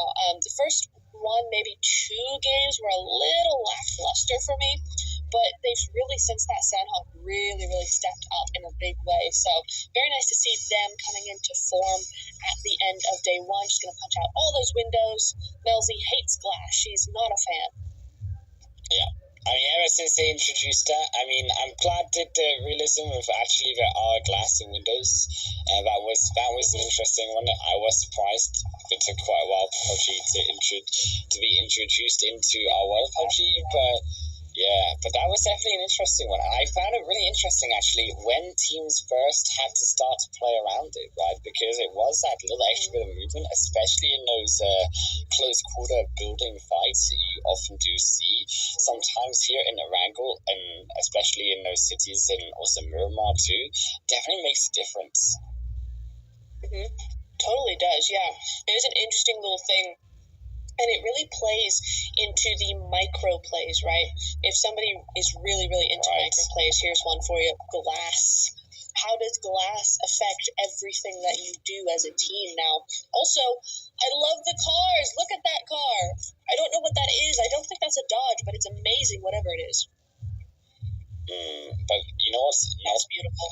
It's not as amazing as the beep beep bus. So the beep beep party bus is where it's at on Miramar, and I cannot wait to get back onto Miramar later to have some more of that beep. Yes. But I'm also loving the monster trucks. The monster trucks are by far a welcome addiction. I just love giant, loud vehicles that are sometimes hard to control, but are flashy when they go in, right? Oh yeah. I mean, we saw it with Brute Force and Slytherin. Remember when Rose just plummeted down that hill in a monster truck? That's sending it. Yeah. Mm-hmm. Oh, but that's what you need. You got it's the scare factor. That's where it's at. You intimidate your foes, and that's how you get the eliminations. That's how you beat them when you've got the man down. Mm-hmm. Absolutely, just that fear of that massive hunk of metal just flying at you. It's great. I was trying to make Inception stay very still and very quiet as Galacticos went by there, because they are, of course, in the pit of death. No one goes out of there alive unless you're very lucky. So it's an interesting 2-2 split from Inception there. I can see why they're doing it. You know, they get maximum information, maximum spread, but it's just such a dangerous position for those two to be in. It's kind of nerve-wracking. Yeah, we prayed that the zone goes towards them, because if it doesn't, they go into heaven. That's the only way they're going into the next day, on day number 4. But otherwise, they may still have a chance. The rest of these teams just holding up for now, letting the time to tick away and see where this stage 4 shift will go. You can see here Galacticos hovering over the edge of the museum building with Regnum moving forward, holding out the compound here as the 2. It is interesting, right? Thinking about kind of micro plays and getting into the teeny tiny little details of the game. If you think about it, we're having a very we're having a very quiet mid game, right? And if you think about it, it's because we've lost 4 whole teams right now. Now, not necessarily, I'm not saying that, well, because we've lost them early, we're not losing them in the mid game. Not necessarily. Not only are we not losing them in the mid game, what we're also not having is those fights to kind of make everyone aware of each other's locations. So we're not getting those third parties. We're just not getting the firepower in general. We're not getting any of that, but we're about to, Wolf. We are about to. Elena is it's about to happen, but also first. Oh yeah. Yeah. Meanwhile, $1 million babies getting ready. Oh yeah. I mean, that's what I would do. That's it.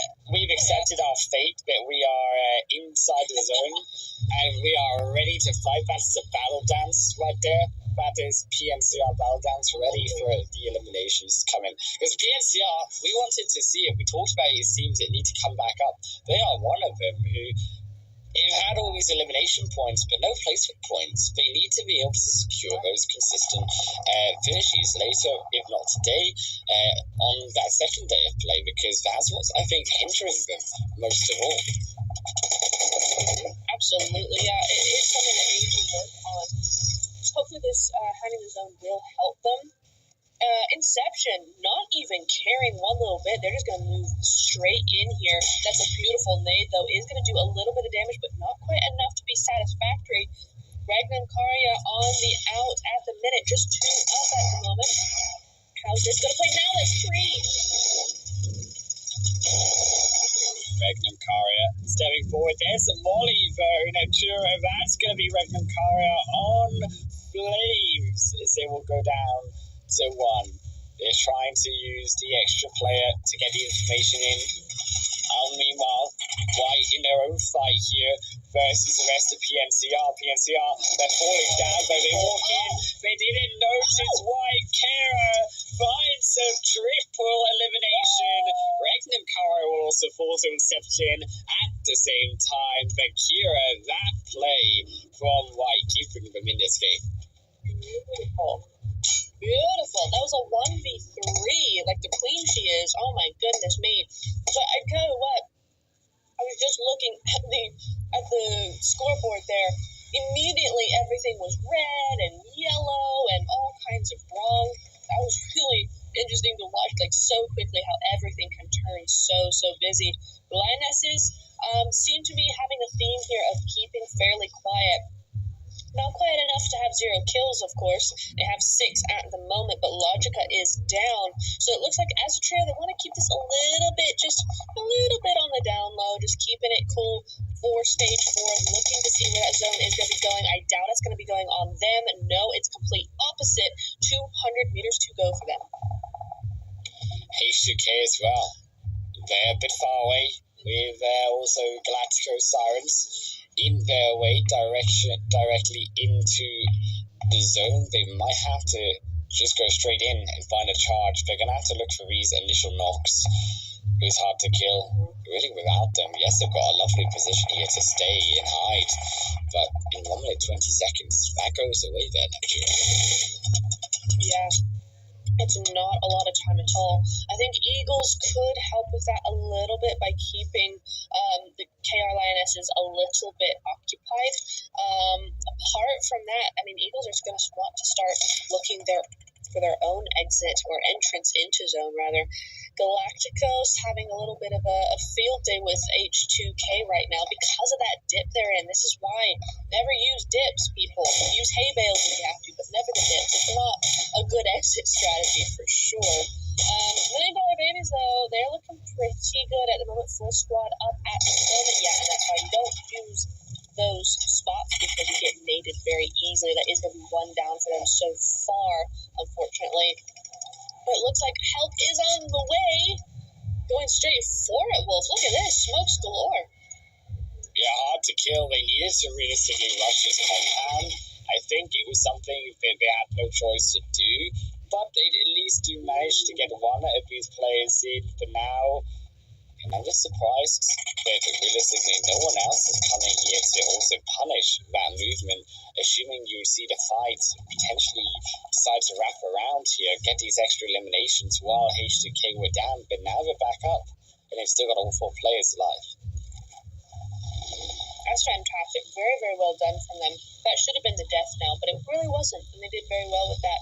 Purple, however, one of, if not the MVP of the team from what we've seen so far, is going to be going down for the Eagles, unfortunately, so they're going to have to play without them. Just down to 2 at the moment. Letty and Bianca having a really hard time here. They've just let the Lionesses go straight past them and kind of edge them out of zone here. So now there's a big old gatekeep happening. The zone is coming in. It's a mess for Eagles. I don't know if they can really do this, but she will get that knock. That's a beautiful knock. She saw that coming from a mile away. Come on, get that finished immediately. No, she can get another knock here.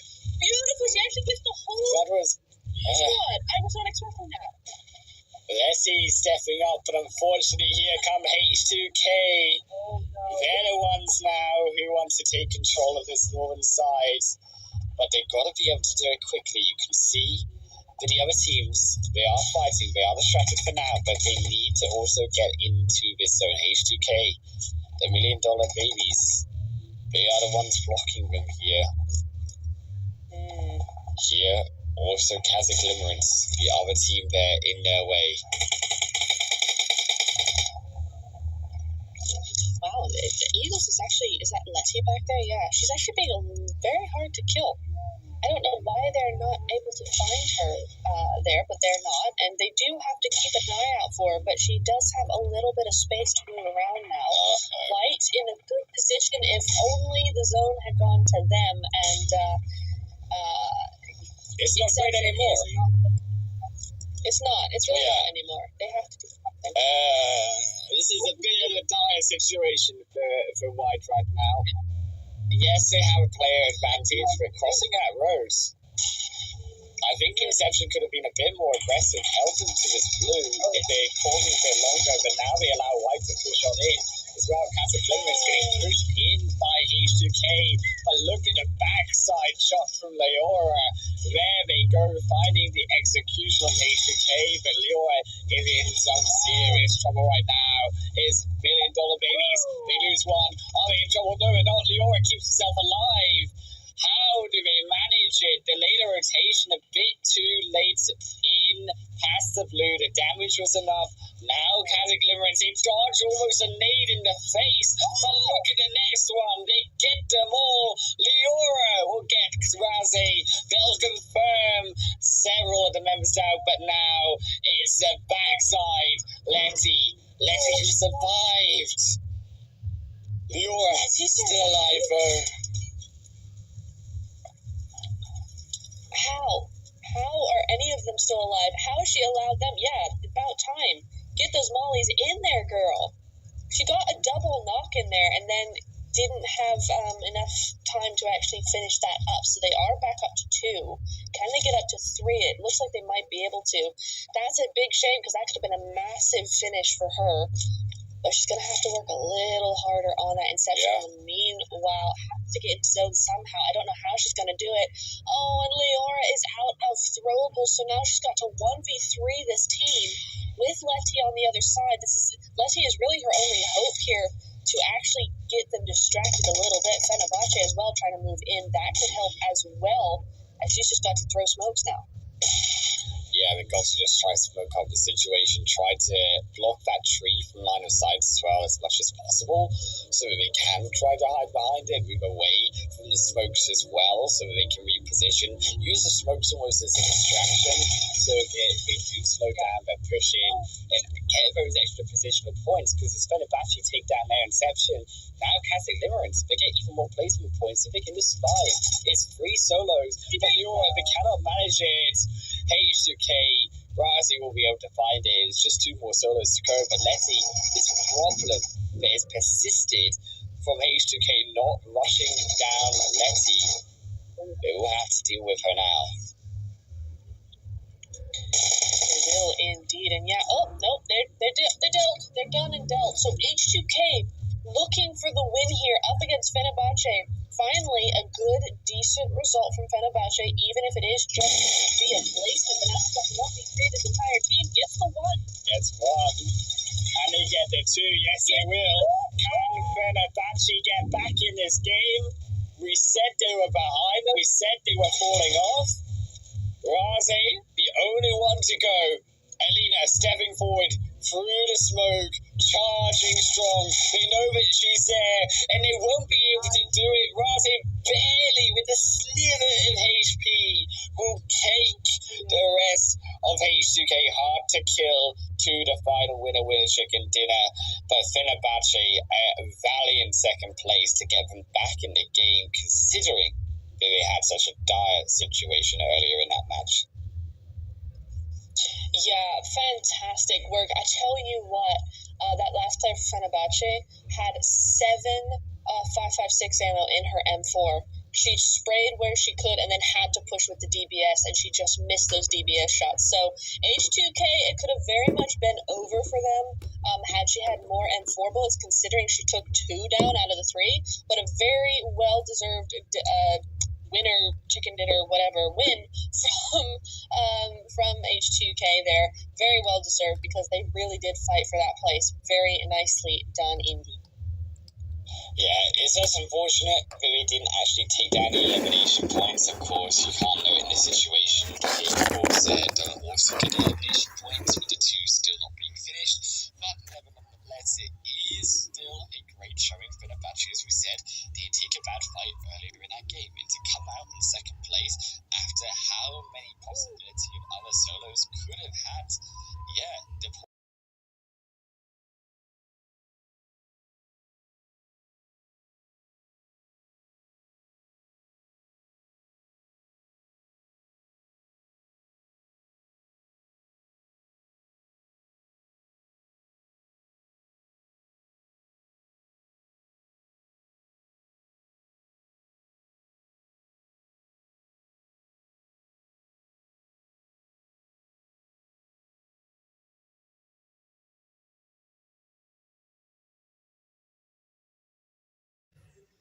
Kasich, I think it was Team Kasich. I just wish she had ended up pushing. I think she got distracted there by $1 million baby there. Yeah. I think she got distracted there because she had H2K basically down to a solo. If she only had pushed that, that'd have been a lot of points. But I think $1 Million Babies came in at the wrong time there for her.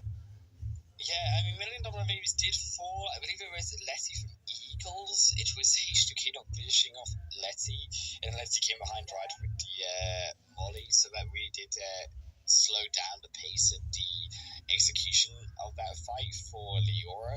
Unfortunate there with the other solo, but it happens, and still valiant work. They did take out actually $1 Million Babies, I believe, so Leora doing work for the team still to get them the elimination points, and of course the top 4 finish that they did get as well. Absolutely, yeah. A really, really nice result from them. And that's what is so interesting about kind of these women's league teams, because so often only one of them have to be alive to actually get a lot of points on the board. Any one of them can frag out if they have to, and that's what always makes it so exciting. Those solos often do the best work, so you can't count them out immediately when they turn into solos. You got to let them play a little bit and see where they go. These points, though, looking pretty nice here. Kasich, not Inferno, gosh, that was last season's team. Inception, looking really, really nice here with 12 total points at the moment. That's going to put them a little bit further up on that board, so that's really nice to see. KR as well with 10 points. Fenerbahce with 8 points. There we go. And White getting 8 points in a single game. That is progress. Yeah, that with White stepping up was also great for them. Eagles there as well, that third position finish with the 5.7 points. Definitely going to help them out to get a little bit higher in those standings, especially with their last game right, where they were able to secure that chicken dinner. Really going to help them to stay inside of that top 5. Is Alina Poe is going to be the one with the most damage share. We have only 2 eliminations, 1,000 damage. She was doing work, but the execution, it doesn't quite come out at the end. That is interesting. You don't generally see that very often, and it also means, I tell you what it is, she was the solo, so her team were not able to help her finish up those eliminations. That was very much defensive damage, not aggressive, and so she had to just cut her way through to zone or to another position, but not necessarily take those kills. So that is a shame because she did some heavy damage there. But yeah, it just wasn't going to be working out in that time. Yeah, it's unfortunate, but as we do move over to the elims and damage stats, it's a lot of damage once more through from our top few teams. But yeah, it's still, I think, tribute, as we said to the start of the day, and I'll keep saying it, how aggressive these ladies are when it comes down to the fighting. My goodness, do they not step back? They go all in to the fight. Mm-hmm. They absolutely do. And what's so fun is you see it across the board, right? Every single game, there's always a couple of different teams in there. This time, of course, it's H2K, it's Inception, it's White in there, it's Regnum